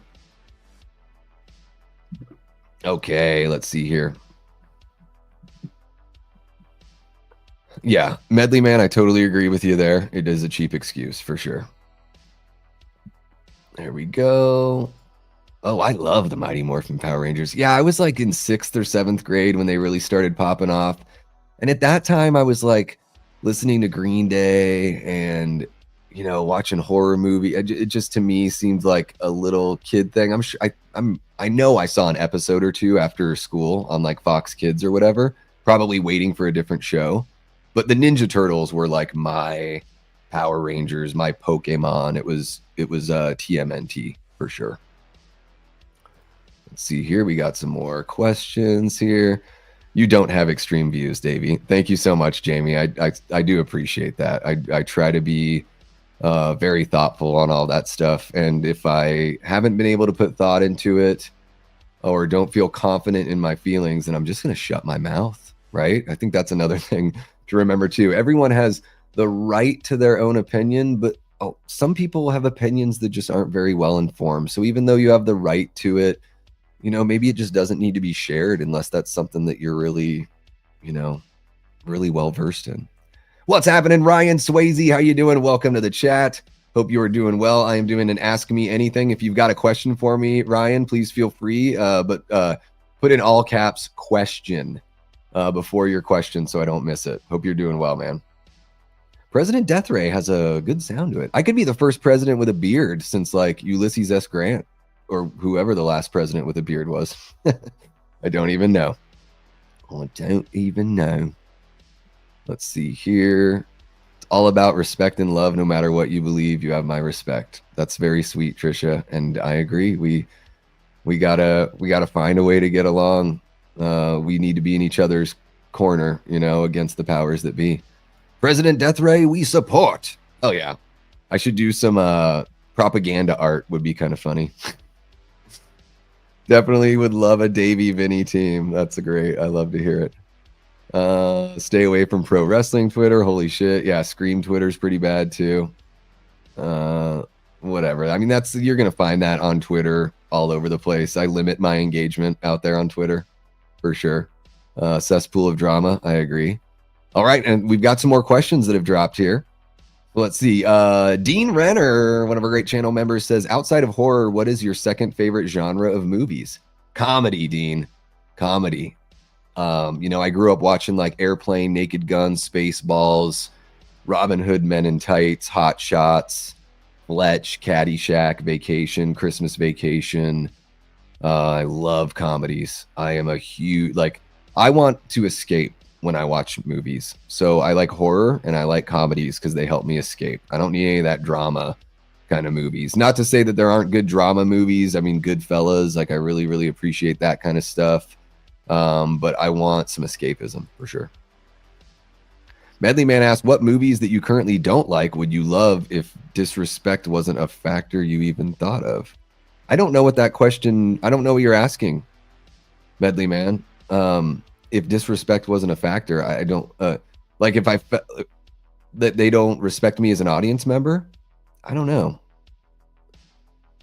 I don't really know what you're getting at. If you could phrase that a little bit differently, I'm having a tough time. I don't want to answer it incorrectly. So let me know exactly what you mean there, Medley Man. Question, what do you hope for in the channel in 2025? Well, I want to continue to grow, get closer with you guys, get to know y'all a little bit more, let you guys get to know me. I'd love to be at 3,000 subs by the end of the year. That would be incredible. I know I have to get more on the pre-recorded material if that's going to happen, but also want to collaborate more with the creators that I look up to. I'd love to do something with Darren and Frank from the Slaughtered Lamb Movie Podcast. We've talked a few times, but nothing has come to fruition yet. So hopefully that'll come up in 2025. I'd love to do another something with guys like Cody Leach. Dave McRae has been out there saying that he's sort of looking for something new to do here in 2025, and I've put it out there. Maybe I shouldn't be shilling for myself on Dave's channel, but I think that the way that Dave is and the way that I am, I think we could have some really great conversations about some film topics and everything. Now, he's got so much more experience within the business, but I also feel like as a fan, I'm tooting my own horn here, I feel like I am a pretty well-educated fan. I take pride in wanting to know more about what how the sausage is made, so to speak. And I would love to do some more stuff with Dave. I'd love to do more with Lee from Drum Dums, Mark from Tales from the Shelf. I want to get back into Movie Punks with Foz Rotten. I want to get back into Start Bench Cut with Fachi. Just to kind of keep things moving and show people that, hey, I can be on a panel on your channel. I can be in your stable of folks that you bring in on your channel. And then, of course, you are welcome to hop on over to my channel as well. So yeah, I would just like to expand my footprint here on YouTube, get some more awareness, and just let people see a little bit more of what Davey Death Ray is all about. And yeah, just watch the channel continue to grow from there. Thank you so much for the question, Gene. Cody asked, Davey, have you seen Breaking Bad or Sopranos? Neither. I know. I've heard a lot of people tell me that Sopranos is the best TV show of all time. I should watch that one for sure, because I've heard very, very good things. Thank you for the question, Cody. Wander This World asks, do you have a favorite Steven Seagal flick? I don't know if I've ever seen a Steven Seagal movie. Under Siege was big when I was a kid, but I was a little too young to watch it in the theater, so I totally missed that one. So I cannot answer that question. Like I said about the political stuff, if I have no education on it, I'll just keep my mouth shut. Thank you for the question, Wander. All right. And D Harp asks, do you agree Last Action Hero is such an amazing movie? I think Last Action Hero is awesome. It's got a great soundtrack. I love like the fourth wall breaking meta kind of approach, like the movie world crossing over into our world. I think that's a really interesting concept. And yeah, I really like Last Action Hero. It's been a while since I've seen it, D Harp, but I really enjoy it. And again, that soundtrack, like Angry Again by Megadeth. I think the Rooster is on there from Alice in Chains. There's AC/DC track that's it's a great soundtrack for sure. Thank you so much for the question. Appreciate you. Let's see what you guys are saying here. We're at about an hour 45. Things are moving along nicely here, I think. Hopefully I'm going at a good clip for you guys. Like I said, never done this before, so just trying to go with the flow. Go with the flow. The only extreme views people have are the ones that can ruin your enjoyment of a movie. If you don't like every movie, you're doing something wrong and can improve basically. Yeah, well, yeah, I would only say that like when a movie is smashing me in the face with their message, it's distracting to me from the story. And so I don't mind the message being there, but I want it to be secondary to the story. The story is the most important thing, and then the performances. Oh, here we go. I'm going to save that one.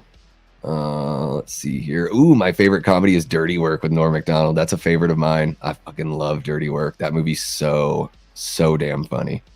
Comedies are great, dude. Awesome choice. I checked out Horrible Bosses for the first time last night. That movie's so good. Yeah, really, really funny.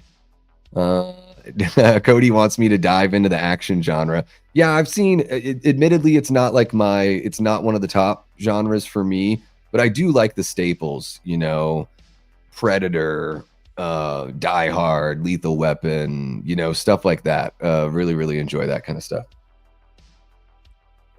Let's see here. What's happening, Frank? Great to see you, bud. I've been shilling our stream coming up tomorrow. Really looking forward to it, man. If you guys like physical media channels, got to check out Frank's Media and Reviews. He's good shit and a good guy.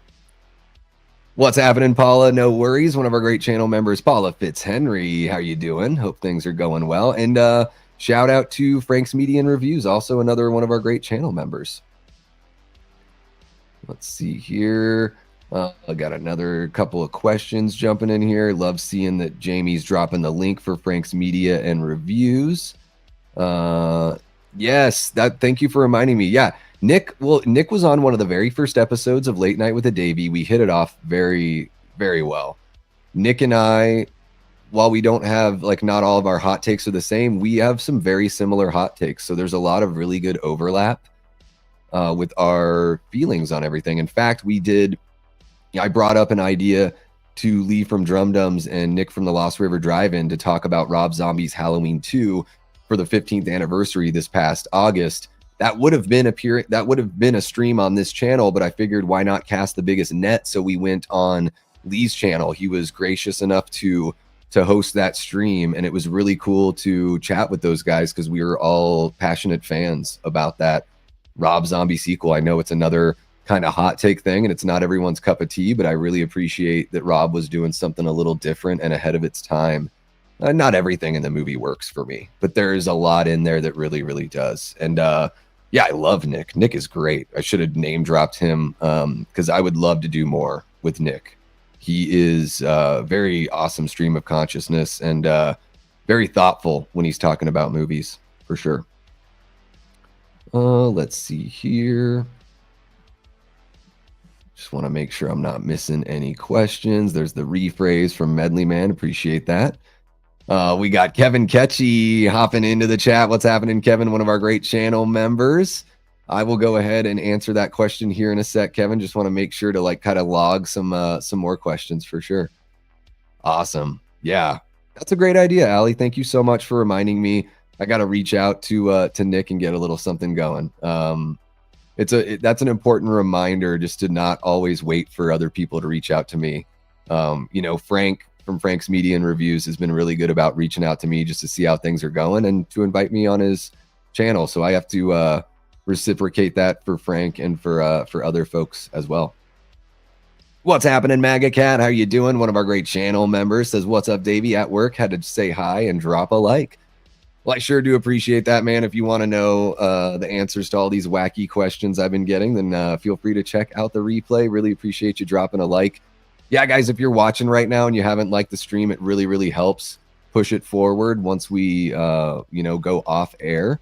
And if you drop a comment, even if you're watching the stream, you just want to drop in and say, "Love the stream," or whatever, or like, "I hate you," whatever it is.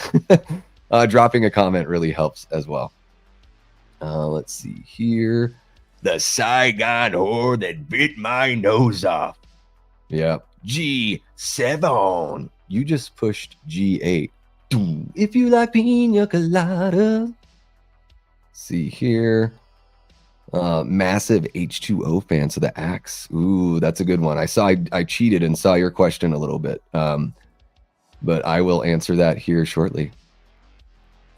I adore Nick. Wish we could have talked more when we met at Scarefest. Yeah, I'm hoping that guys like Nick are able to make it out to H50 as well, so we can get a big old YouTube Halloween horror YouTube hang on at H50. That'll be really cool.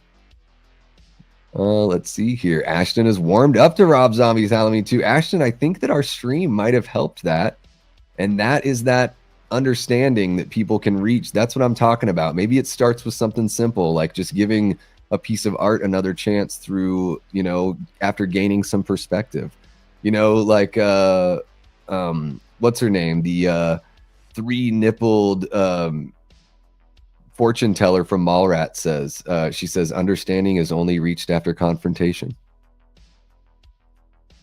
I think that's very, very important. I don't know why it's not Miss Cleo. That's "The Cards Don't Lie."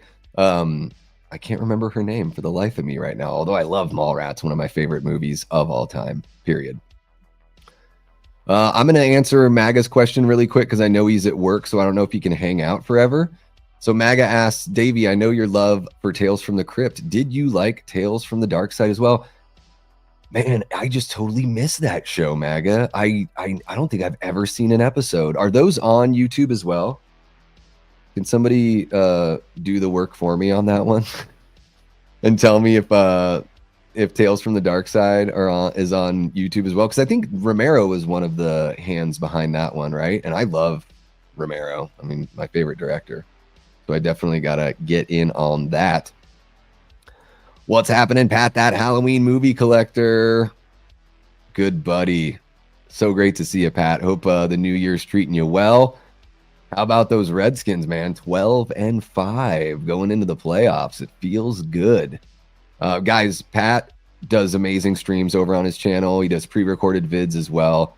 He has an incredible Halloween collection and just a very welcoming, friendly, gracious guy. I really wish that Pat and I were on each other's radars before H45 because we could have gotten some really good hangs. But like we've talked about before, Pat, H50 is going to be a banger. So we'll get some good hangs there. Oh, the Dirt Mall from Mallrats is great. Yeah. These should be bagged and boarded. Let's see here. Looks like I'm kind of caught up on the chat. Let me jump back into some questions. Ryan Olashow asks, in your opinion, who do you think is the better actor in terms of quality films? Quality of films, Jack Nicholson or Robert De Niro? I would say Jack Nicholson. Yeah, I would say Jack Nicholson. He was my favorite actor when I was a kid. His Joker, I ended up writing a letter to him when I was like 6 or 7 years old or whatever. Yeah, really, really enjoy Jack's performances. He's just got such charisma. Thank you for the question, Ryan. Frank asks, what's your favorite international horror film? That's a really good question, Frank.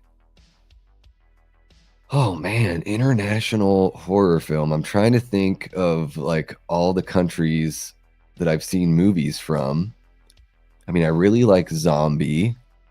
Lucio Fulci's Zombie. I really dig that one. It's an Italian film. I really like Deep Red from Dario Argento. So maybe I'll just throw out a couple there. When Evil Lurks, dude. When Evil Lurks is incredible. I think that's got to be it. When Evil Lurks by Demian Rugna from Argentina. Yeah, that's it. That's the one. To me, When Evil Lurks sort of felt like this is what, if Christopher Nolan made an Evil Dead movie, this is what it would be like kind of grounded a little bit more in reality, but still having those elements that remind me of something like Evil Dead, which of course you can tell is near and dear to my heart. Thank you for the question, Frank.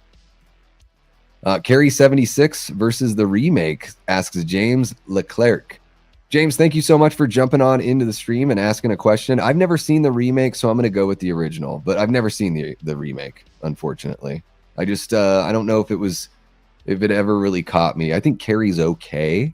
Guys, I'm kind of lukewarm on a lot of Stephen King stuff. At least the interpretations of his stories in visual media, just relatively lukewarm. There's some good stuff out there and some stuff that didn't really, resonate with me. I think Carrie is good, but it's been a long time since I've seen it. Nothing that I'm, not a movie that I really have any sort of strong opinion about, as I'm sure you can tell. Thank you for the question, James. All right, Medley Man says, question rephrase. If something that you perceived as disrespectful to the audience, like Scream 5 calling Scream 4 bad, it didn't bother you all that much, what movies would you like more? Well, probably Scream 5. I think Radio Silence to me sort of is on that brink of, to me, disrespecting the audience. I even think like Abigail ran a little too long, took about 40 minutes for the first kill.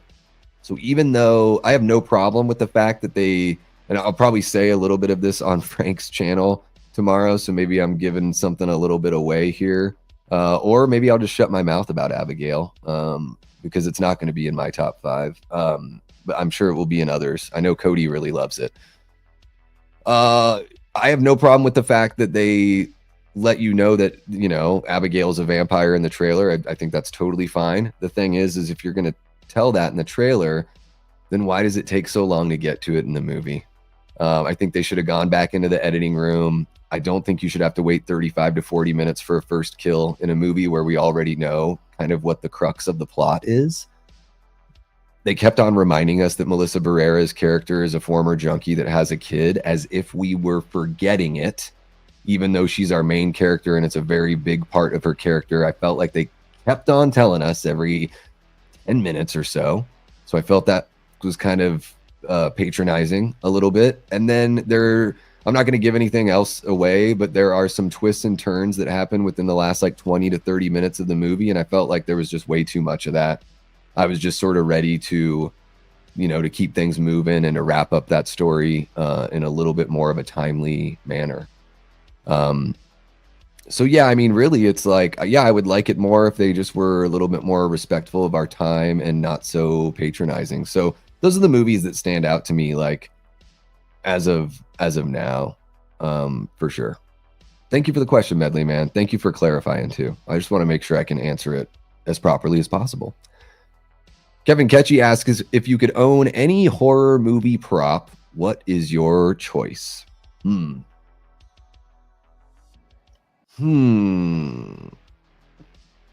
that's a really good question. That's a really, really good one. I'm trying to think of like a movie that's in my like top 5 movie. Man, that's a really good question, Kevin. That's a tough one to answer.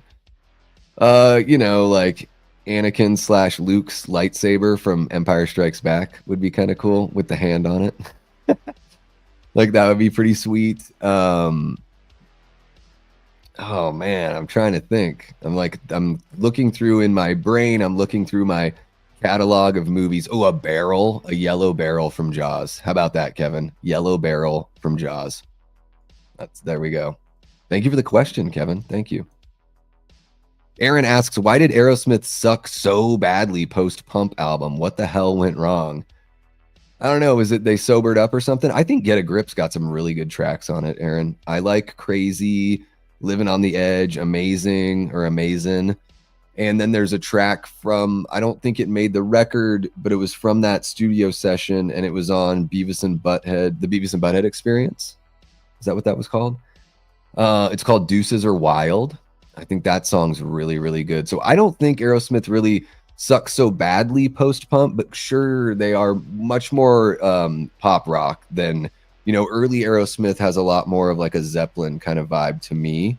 And then, yeah, they went more kind of poppy route after that. But I think Get a Grip's got some good tracks on it for sure.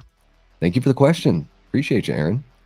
See what you guys are saying. We'll go for, I don't know, another half hour. Does that sound reasonable to you guys? I want to make sure you get your money's worth, but I also just want to be mindful of everyone's day, and I might need to have some lunch at some point.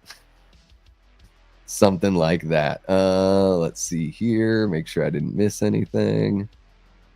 All right, looks like we got some more questions. Thank you so much for kicking it with us, Allie. Hope you have a great rest of your day and that things warm up a little bit sooner there for you than later.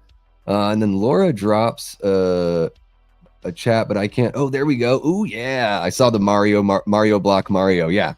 Mushroom, question block, mushroom. Yeah. Laura and I played that new Super Mario Brothers Wii, I believe, and we completed the whole game together. I don't always complete a game. It's a very rare thing for me that I get 100% on a game. And got 100% with Laura, because those star levels, you really need a second player. Appreciate that, Laura. Let's see here. We got questions. All right. And we got Brooke Scarlett in the chat. How are you doing, Brooke? So great to see you. Look at that lovely smile. One of our great Death Squad mods and channel members. Really appreciate you kicking it with us here, Brooke. Hope you and your family are having a great 2025 so far. Kevin says, very well said. Couldn't agree more. Brad Dourif's performance is what reached out and grabbed me. The darkest entry in the franchise. Yeah, I think RZH2 has got some really good stuff going. Oh, a yellow barrel. There you go. I'm glad I could think of a good answer. They are pretty commercial, Aaron, but I was like in 5th or 6th grade when that album came out. So it was like perfect age for that. Yes, Barry from Wolfman's Got Nards says, did I just catch a Davey Death Ray live stream? You are catching it right now. I'm trying some different stuff in 2025, Barry.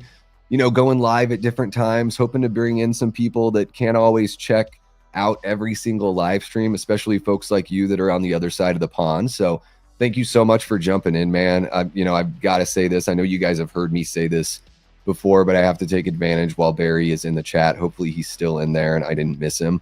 Barry and Lee from Drum Dums were two YouTubers that, I started watching like Angry Video Game Nerd in like 07, 08 when I first fell in love with YouTube. But then in like 2015, 2016, somewhere around there, I started watching Barry and Lee. And that's what really started this like, oh man, I got to do that. And I should have jumped in and just started doing it then. But I let fear of failure keep me from doing that. So take that as a lesson. Whatever you've got in your life that you want to go after, don't wait. Don't do what I did and wait. There's a lot of ground I've got to make up. I'm older now. People are probably a lot less interested in hearing a guy in his early 40s start a YouTube channel and figure his shit out. But Barry was massively instrumental in not only entertaining me and being charming and all that kind of stuff, but just showing me what was possible through YouTube and inspiring me. So Barry, you're in the chat. I got to give you your flowers, man. Thank you so much. Let's see here. Paula asked a question. Paula, did you put question in front of it? I need you to put question in front of it so I can see it, because I'm scrolling back and I'm not seeing your question. So if you could put question in all caps and type it out again, I would very much appreciate it, Paula. Thank you so much. I want to make sure to answer everyone's questions for sure. So feel free to put it back in there if you'd like. Let's see here. Medleyman says, hot take, Radio Silence isn't calling Scream 4 bad. Mindy is. She's proven to have bad taste from this and from her favorite Friday the 13th being part 2. Truly an uncultured swine. Is that a quote from the movie or something? Yeah, in a way they sort of are, though, because they wrote it into their movie. But I get what you're saying. Like, it's not like the guys did an interview and said that Scream 4 wasn't good. It's just that, yeah, Scream 4 is my favorite sequel in the franchise, so maybe it just stings me a little bit more, Medley Man. Admittedly. What's happening? Eli Cortez, one of our great channel members, and Death Squad mods. Eli gave you a shout out earlier on in the stream, but I will shout you out one more time. Guys, most of the physical media I received this year was gifted by Eli.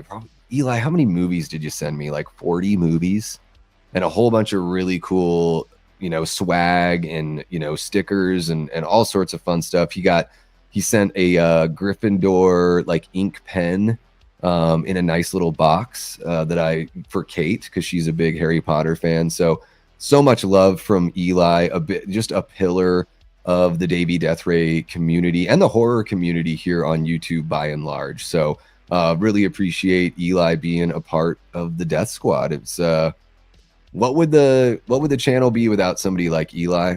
I don't know. I'm sure we'd still be having fun, but not nearly as much fun. So thank you so much, Eli. Let's see here. My cat Demi is crying. She wants to be let out.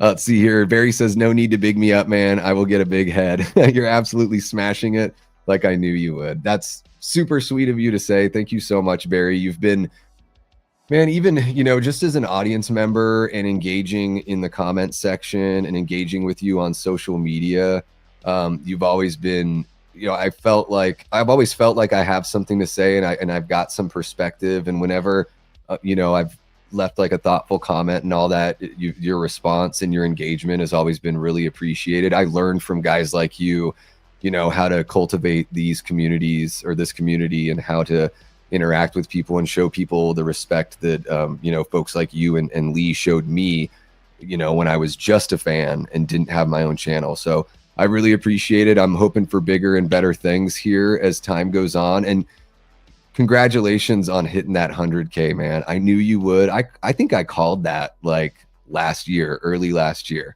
And I think you were just being a little humble because you didn't want to jinx it, which is totally fair. But I knew you would get it because not only is your content great, but you've been doing it for a long time, and you handle the trolls in the comments section better than anyone else. The people that say they can't understand Barry, I think they just want a reaction from Barry when they talk mean about his lovely Scottish accent. Oh, to be great. Let's see here.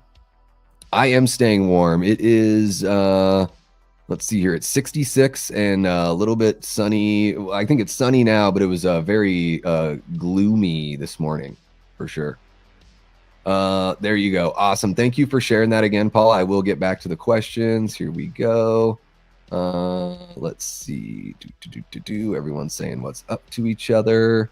Love to see it. We got Zub Zero in the chat. What's happening, Zub? If you've got a question, I am answering questions. Just make sure you put question in all caps at the beginning of the question if you've got one for me.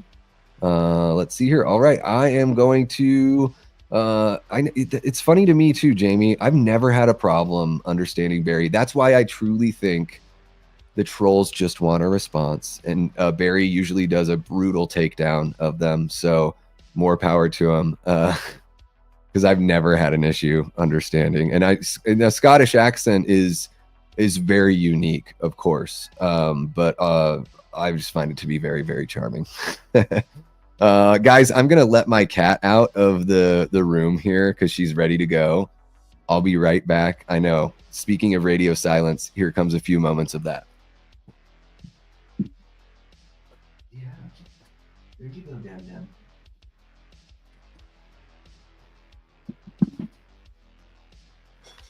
Oh, yeah. She was napping in her little tree, and I didn't want to pick her up out of the tree and kick her out. I thought she was going to be able to make it, but I think she's ready for a different spot to lay in right now. Yeah. Love Barry's act. Oh, yeah. The guys from Twisted Locker, they've got great accents as well. Yep. There you go. I couldn't even try to say that, Barry. I'm not going to insult you. But I love it. I love it. The only thing I can say decently in a Scottish accent is, oh, it'll be great. That's it. And that's not even that good. It's not even that good. So, all right, let me answer some questions for y'all. We'll go for another like 25 minutes or so. Wander This World 97 asks, what is worse in the theater? Bright light of the person next to you's cell phone, loud crinkling of people digging in candy wrappers or bags, or indistinct but audible whispering? I'm going to say the snacks. I get really, I get popcorn. It's a friggin' movie staple. I'm not going to be mad at you for eating popcorn. If you could try to keep your mouth closed while you're eating popcorn, then you're showing that you have awareness of yourself, awareness of others, and awareness of the situation, which is very difficult to have all three of those all at once. But it also shows that you're respecting the fellow audience members and you're not making it all about you. However, let's get nachos the fuck out of movie theaters, for the love of God. The friggin' crinkling of the plastic that they sit in, the crunching of the chips. I'm so over friggin' nachos in a movie theater. And then one time I was at, it might have been an Abigail press screening. I was with Cecil from the Horror Show channel. So everyone's been invited to go watch the movie, right? You have an invitation because you either you're in the media, or in Cecil's case, he had a +1, so he was able to bring me, because those people don't care about my small channel here. They're not inviting me to the press screenings. Cecil is inviting me. So I was sitting there, and this guy next to me, he had like a water bottle, but it was one of those water bottles. Every time he took it out of the cup holder, it would like hit the cup holder and go dong, and then he would like pop the mouthpiece, and it was just this like really noisy thing. And I'm just sitting there thinking, man, like at a press screening, we should all be like hyper aware of not disturbing the experience for the other people, because we're all there to watch the movie and then give our thoughts, not only to the people, doing the like post-screening interviews, because they're using that material to gauge how well, the movie might do when it hits the theaters for the wide viewing audience. But then also a lot of us are going to immediately shoot a review of the movie. And please, just be respectful when you're in the theater. And maybe if you want nachos, maybe go like to a bar before the movie and eat a friggin' meal. And then have something a little less noisy. But whatever. I know I can't control everyone. As much as I'd like to, I can't. Thank you for the question, Wander. Let's see here. Paula asks, what is my favorite non-horror? I would say, yeah, my favorite non-horror movie, Empire Strikes Back, has to be up there, Paula. Caddyshack and Fletch are also very high up there as well. And It's not a horror movie. There are horror elements in it, but the original RoboCop is one of my favorite movies of all time. To me, the reason why it keeps on like kind of climbing in my list is every time I go back and watch it, it just is aging like a fine friggin' wine. That first RoboCop movie is acerbic. It's got great commentary. Paul Verhoeven really knows how to mix in really biting satirical moments in a movie that isn't necessarily a satirical movie in and of itself. And I love the squib explosions of blood in RoboCop. It's I love it so much. Clarence Boddicker is one of my favorite villains of all time. Shout out to Kurtwood Smith. Everyone knows him as Red from that 70s show, but to me, he'll always be, "Can you fly, Bobby?" And "Bitches leave." Love that stuff. Love it. Thank you for the question, Paula. Appreciate you. All right, and Barry asked, what are your thoughts on the latest Evil Dead title announcement? Evil Dead, I think, is it Evil Dead Burns or is it Evil Dead Burn? I think it's Burn. I don't think it's an active verb. I think it's just a singular verb, sort of like rise is just like a singular verb. I think so. I could be wrong. I'm not trying to be picky. I just want to make sure that I'm saying it right. So if it is Burns, absolutely correct me. So here's the thing, Barry. I think it's so tough to like, I think I said this when I did like a news, like a pre-recorded news video on this where I covered the Bloody Disgusting article. I think I talked about it maybe a little bit there, but of course, like let's get into it now because that's what we're here for. I like the title. It's really tough to like feel very strongly about it without really knowing what the story is going to be, or even having like they don't even have like a one sentence synopsis. As far as I know, they haven't put out a synopsis yet. So I think it's kind of cool that they're going with that Evil Dead Rise, Evil Dead Burn, that it seems like that might be the way they go from now on, is to use a singular like verb like that. And to me, it makes me think like, oh, is this going to be like Salem witch trial kind of era, colonial America? Maybe we're going to find out that, you know, during that time in America's history when people were being wrongfully accused of witchcraft and, you know, arrested and burned and just all the unpleasantries that happened during that time in our, you know, my nation's history. I wonder if they're going to find a really cool way of being like, it was actually the book, that the book was like, there were a group of people, maybe even the religious, maybe even like the you know, the Christians in power, the Protestants in power at that time. Maybe they had the book, maybe they were dabbling in it for some reason, and it started to sort of infect these younger women, or, you know, or infect the men, and they blame the women.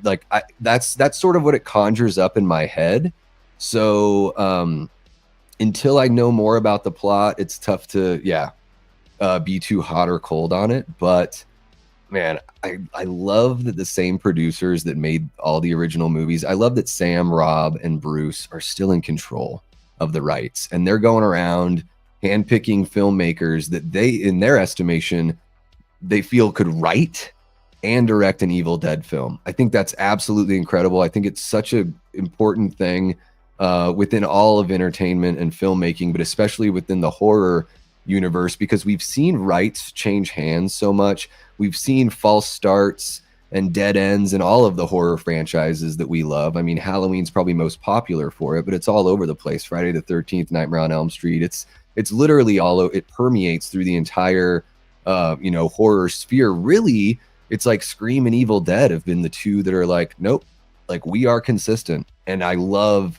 that consistency. I have so much faith in Sam, Rob, and Bruce to pick good filmmakers, to pick people that they think are onto something, up and comers, not to grab somebody that's like, oh, this guy's already an established name. Although I would love to see Quentin Tarantino do an Old West Evil Dead film, The Quick and the Evil Dead.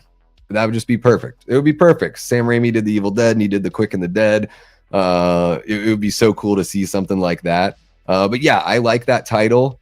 I'm interested to know what it means, and I want to see Evil Dead stories that are told all over the globe and throughout many different times in human history.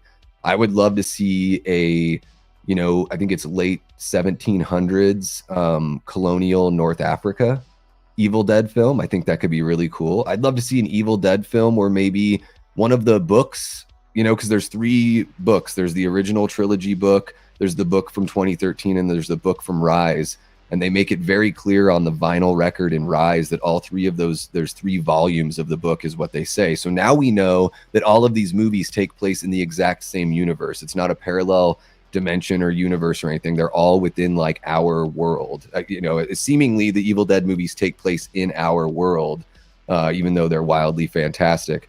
And I would love to see like a book, an Evil Dead book on like the Santa Maria that like Columbus brings over, and maybe they use it as like a weapon while they're, you know, trying to colonize and take over the natives, or, you know, something like, I just think it'd be really cool. Maybe something happens with the book on the ship, and then, you know, that could be its own movie, kind of like Last Voyage of the Demeter. Or they could do a movie where like the first act is on the ship, and then we see like, you know, they land in Florida or whatever, and we see, you know, the aftermath of what happens with the book from there. So very excited about Evil Dead in general. I have the utmost faith in that creative team, and I think Evil Dead Burn is a good title as long as the story can make it make sense. Long-winded answer. That's what you're gonna get from Davey Deathray. Thank you for the question, Barry. Appreciate you, man. I hope that you and your family are having a great start to 2025. I hope all is well with you and yours. You know, really appreciate everything you do on the horror community. I appreciate the hospitality and the kind words, and I love you, man. I love you. And we got one from Cody Snyder, says, question, what would you and Kate do Harry Potter watch-alongs in the future? I know she's doing her thing, but that would be cool. I'd love to come on with you too for Half-Blood Prince. So that's my favorite in the series for sure. I don't think that's going to happen because I don't think Kate is really feeling the YouTube thing. So unfortunately, I think we've seen the last of Movie Date with Davey and Kate. It's just not really her thing. But I appreciate you asking the question for sure, Cody.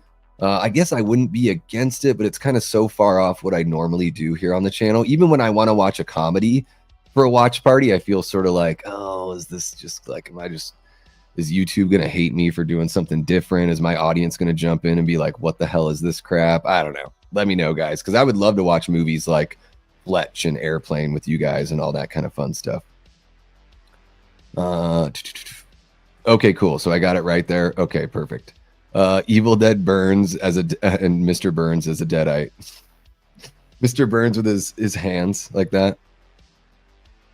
Rise? Burn? Is this Evil Dead or bad baking?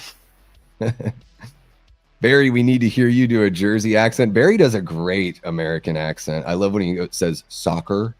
I think it's easier for non-Americans to do American accents. They hear our accent is all over in world media. So I think it's like other English-speaking countries have kind of a leg up on us on the accent. That's why you see a lot of British actors that you wouldn't even know they're British or Australian or wherever. You know, like Simon Baker from Land of the Dead. Like that guy's Australian. Never would have known. His American accent sounds basically like me. Yeah, it's funny. Evil Dead Whisk. That's another bad baking. There you go. He is fantastic. And he's a Yankee fan, or at least a fan of the hats. So you should be able to do some sort of Jersey, New York, a little Bronx kind of thing. Evil Dead crust. You guys are hilarious. Evil Dead Rise, Evil Dead Burn. I'd like to see an Evil Dead movie set at a mill along a river in the 1800s. Dude, I'm telling you, that's the cool thing about the Evil Dead series is each story can be like an anthology franchise at this point. The Evil Dead Takes Manhattan. I'd buy that for $1. I would genuinely be excited for an Evil Dead Takes Manhattan. Oh my God, it would be absolutely insane to watch something like that. Yeah, it would make the Quiet Place movies seem like nothing, right? I will let her know. Thank you so much, Jamie. Really appreciate you. Paula, I did get your question. Yeah, Empire Strikes Back, Caddyshack, Fletch, Mallrats. Those are all like very, RoboCop. Those are kind of all contending for that. It's very tough for me to pick one. I mean, I don't necessarily consider Jaws like a straight up horror movie because it has so much. definitely has horrific elements, and I can understand people, saying that it is a horror movie. Evil Dead Big City. Yeah, what would they call that if it was Evil Dead in Manhattan? I mean, they already kind of used the Rise thing. So what would you call that? Like Evil Dead Metro, something like that? All right, we have a couple more questions here. I'm going to jump in on those. We'll go for about another 10 minutes or so, guys. Let's see here. There we go. Okay, Ryan Swayze asked, Davey, did you have any New Year's resolutions? Right now I'm going through a detox, Ryan, so taking a break from alcohol and cannabis. Just trying to, recenter myself. Hopefully you guys can tell. I feel like I'm a little more with it. The synapses are firing a little bit quicker. And I think I feel like I'm a little more on the ball in my live streams. I know that I always am like rattling off and talking, but to me, it seems like there's a little bit more sharpness there. So really just trying to, become a better version of myself. To cultivate my personal relationships in a way that's more beneficial for the other people involved and myself. Trying to find more self-confidence, more self-reliance, more self-love, not in a dirty way. And I want to see the channel grow. I'd love to. We're at about 1,200 subs right now, getting 1,240, something like that. I'd love to at least hit 3,000 by the end of 2025, and we'll see. Ultimately that's up to me, what I put into the channel, and then also, a little bit about if you guys can help bring in some new folks and share the channel with people that that really dig it. And if there's a video or a live that like really resonates with you that I put out there, if you share it on Twitter or Instagram stories or something, if you're feeling like you dig this channel enough to do something like that, then that would be amazing. And then, just to see the channel continue to grow. That's my resolution. Thank you for the question, Ryan. Appreciate you. Medley Man's got a tough one. How do you rank the Harry Potter movies? I don't think I could rattle off a ranking because I like them okay. I don't know if I care that much to really know how to rank them. I think I would go like Half-Blood Prince, Goblet of Fire, Prisoner of Azkaban. The Deathly Hallows movies are like in the middle. Order of the Phoenix is like towards the end, and then the first two are like in between there. That's as far as I can go on that one. Thanks for the question there, Medley Man. All right, let's see what you guys got. The Good, the Bad, and the Evil Dead. That's a good one too. I like that. I like The Quick and the Evil Dead. I think that would be like, I would love, like personally, that's something that I would love to do. Like if I could write a script, and I would love to do something like that with like Vin from Womp Stomp. And it doesn't even have to be like a true Evil Dead, but just to do something that's, like you could do your classic like old Western where like the man from out of town rolls in or whatever. And everyone in this town is like beads of sweat. They're all like kind of looking at him like the other, but what he doesn't know and what the audience doesn't know yet is they are like in the middle of dealing with some Necronomicon shit. Like they're in like day 2. And then you could have the whole movie could take place, like a lot of Evil Dead movies, just over like 12 to 24 hours. And it could sort of be like, this person comes into this town. They think that the townspeople are sort of being weird to them. They don't really know what's up, and then they become embroiled in this wild, Evil Dead experience with the Necronomicon. Hell yeah, Ryan. Congratulations, man. 6 months clean. That is not easy.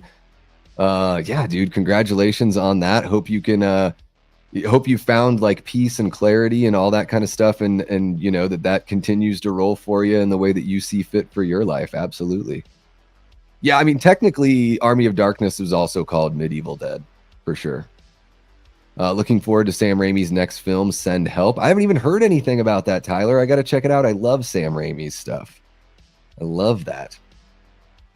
I mean, he's one of the directors. When I saw the original Evil Dead film, it sort of blew the doors off like what I thought could be possible in a horror film. It just really like made me so much more interested in like movie making, and it felt so punk rock and so ambitious. They did everything they wanted to do, even though they had like an extremely low budget and they couldn't even keep their actors there for the whole time they were filming, but they found a way to make their vision complete. It's pretty inspiring stuff. And I really like, especially his second Spider-Man movie. Really, really enjoy that one. All right. Holy cow. Here we are at about 225. You guys have completed 2 goals here today. So I'm going to do a live stream where I talk about 2 super chat goals. I should clarify. I'll do a live stream about the favorite movies from my childhood. And I want you guys to jump in there in the chat with me and let me know some of your favorite movies from your childhood. Again, doesn't have to be a movie that you still like. You could totally be almost like the way that I feel about certain movies I watched when I was a kid is I was like, man, I was kind of ashamed, or like, you know, it's like the things you like when you're a kid, you might look back at them as an adult and be like, oh God, why did I like that?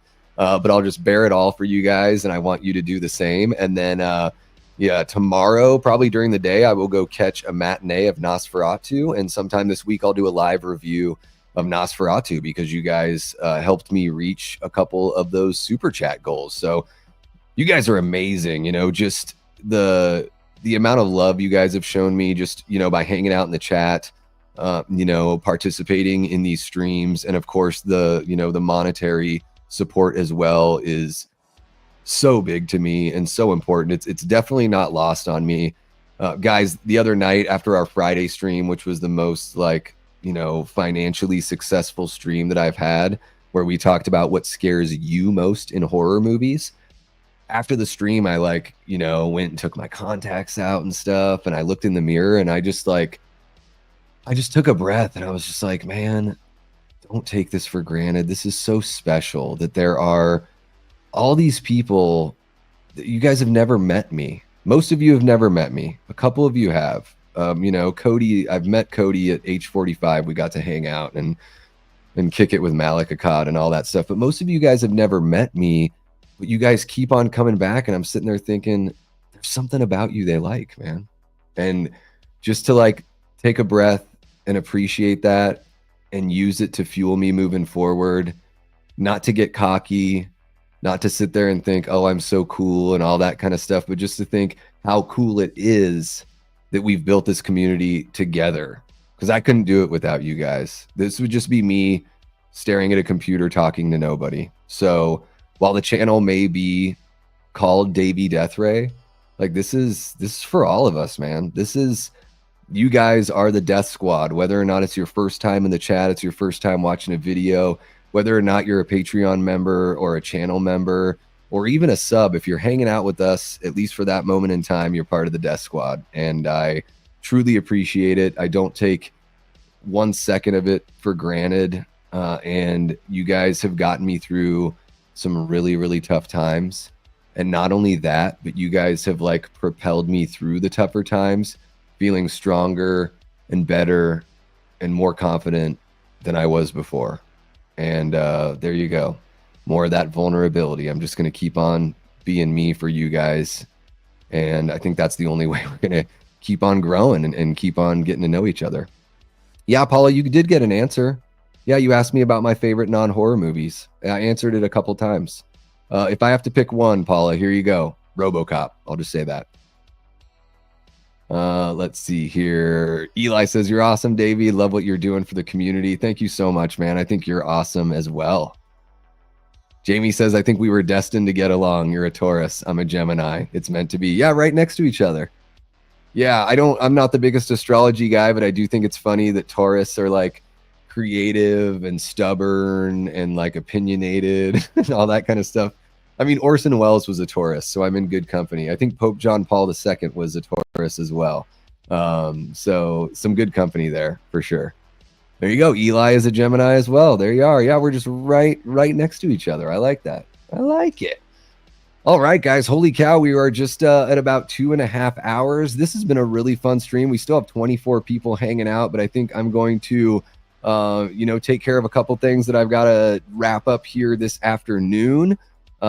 Seems like the questions you guys have sort of been satisfied with the Ask Me Anything. If you guys really dig this kind of thing and you want to do another Ask Me Anything, maybe we could, every few months or something. Don't want to do it like too much, or anything like that, but it could be fun to do it, once a quarter or a couple times a year or something like that.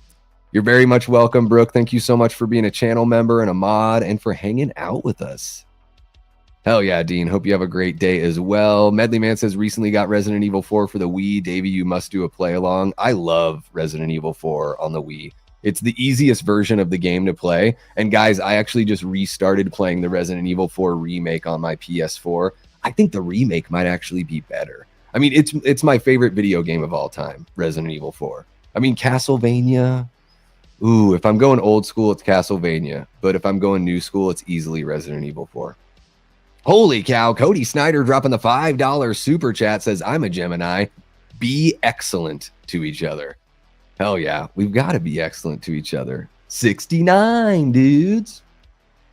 Oh, it was so much fun hanging out with you guys. Really appreciate you. Play Resident Evil 4 in VR. Man, I tried playing Doom in VR and I started to get like the salivation in my mouth like I was going to throw up. Like I started getting motion sickness, and I've never gotten sick like in a car or on a plane or a roller coaster or anything like that. And I hadn't been drinking or anything either. I just put on the headset to play Doom and I started feeling sick to my stomach. It was wild, wild times. With the DLC, the remake is definitely better. Yeah. I've got all that stuff, all the expanded map treasures and everything like that. It's just so much fun. I think they did a really cool job of, what's that phrase everyone uses? What's the phrase about expectations? Subverting expectations. So like the game for the most part is the same story, but they do a couple little things to kind of throw you off and surprise you. I love that. Holy cow, we got Dean Renner dropping a $9.99 super chat, says, for the channel, keep up the great work. Thank you so much, Dean. Really appreciate you guys and all your super chats. We've had quite a few. Let me actually run through them. I kind of like doing that at the end of the stream. So Dean dropped a $1.99. Koi gifted 5 memberships. Cody dropped a 2. Koi dropped a 2. Laura Janine became a channel member and dropped a $1.99. Koi dropped a 5. Koi dropped a 20. Adrian Phillips dropped $4.20 Australian. There you go. That's the bong sound effect for the 420. D Harp 666 dropped $2. Slashing it with Matt dropped a $4.99. Power Up Productions dropped a $9.99. Cody dropped a 5, and Dean dropped a $9.99. You guys are amazing what you're doing here for the channel. This is just so incredibly humbling and awesome. I love you guys so much. I know I say this all the time, but you guys fuel what we do here at the channel. Yes, Death Raid, dollar bags, dollar bill, y'all. Really just want to give a shout out for a couple more things. Tomorrow night, I will be on Frank's Media and Reviews. We're going to be talking about our top 5 horror movies of 2024 and all the horror movies we're looking forward to in 2025. That's going to be Beyond the Grave, Cody Leach, Sledgehammer Horror, Haunted Hippie, and this schlub. How the hell am I on a panel with all those great content creators? Kind of blows my mind. That's going to be a lot of fun. And then on Wednesday night, I'll be back here on the Davey Death Ray channel with Happy Sanjo for Late Night with the Davey. And then we got to get the Nosferatu live review and, of course, the childhood favorite movie streams going on as well. You guys are amazing. Please make sure you've liked the stream if you haven't already. Subscribe if you haven't. Become a channel member if you're into that. Just 99 cents a month gets you in on the ground level. We're always having a lot of fun hanging out in those members only streams. And what else do I got for you? Oh, the merch shop has been relaunched.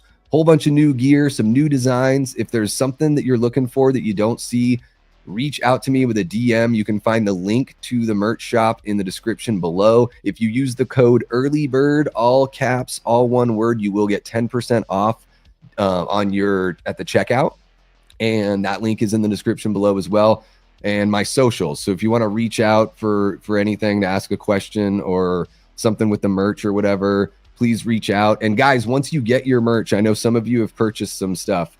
Once you get your merch, do me a favor, take a pic of it and send it to me, either through Twitter or through Instagram. I just want to make sure, I want to take a look at the quality of the product. I want to make sure you guys are happy with the money you spent, and that would mean a lot, just to know that if I need to make a change as far as merch shop goes, I want to make sure that they're putting together some good product for you guys. So really appreciate all the subscribers, all the folks hanging out with us in the chat, all the new folks, and of course all the Patreon members and the channel members as well. You guys are great. Shout out to my Death Squad mods, Today we've had Cody Snyder, Jamie Hart, and Brooke Scarlett hanging out, keeping everything clean and organized.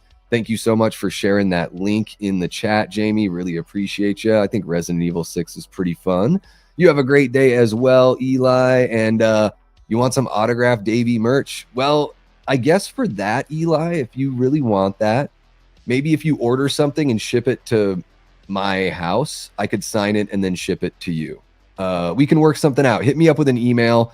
Hit me up offline, and we'll figure out a way to get some signed merch out your way. Okay.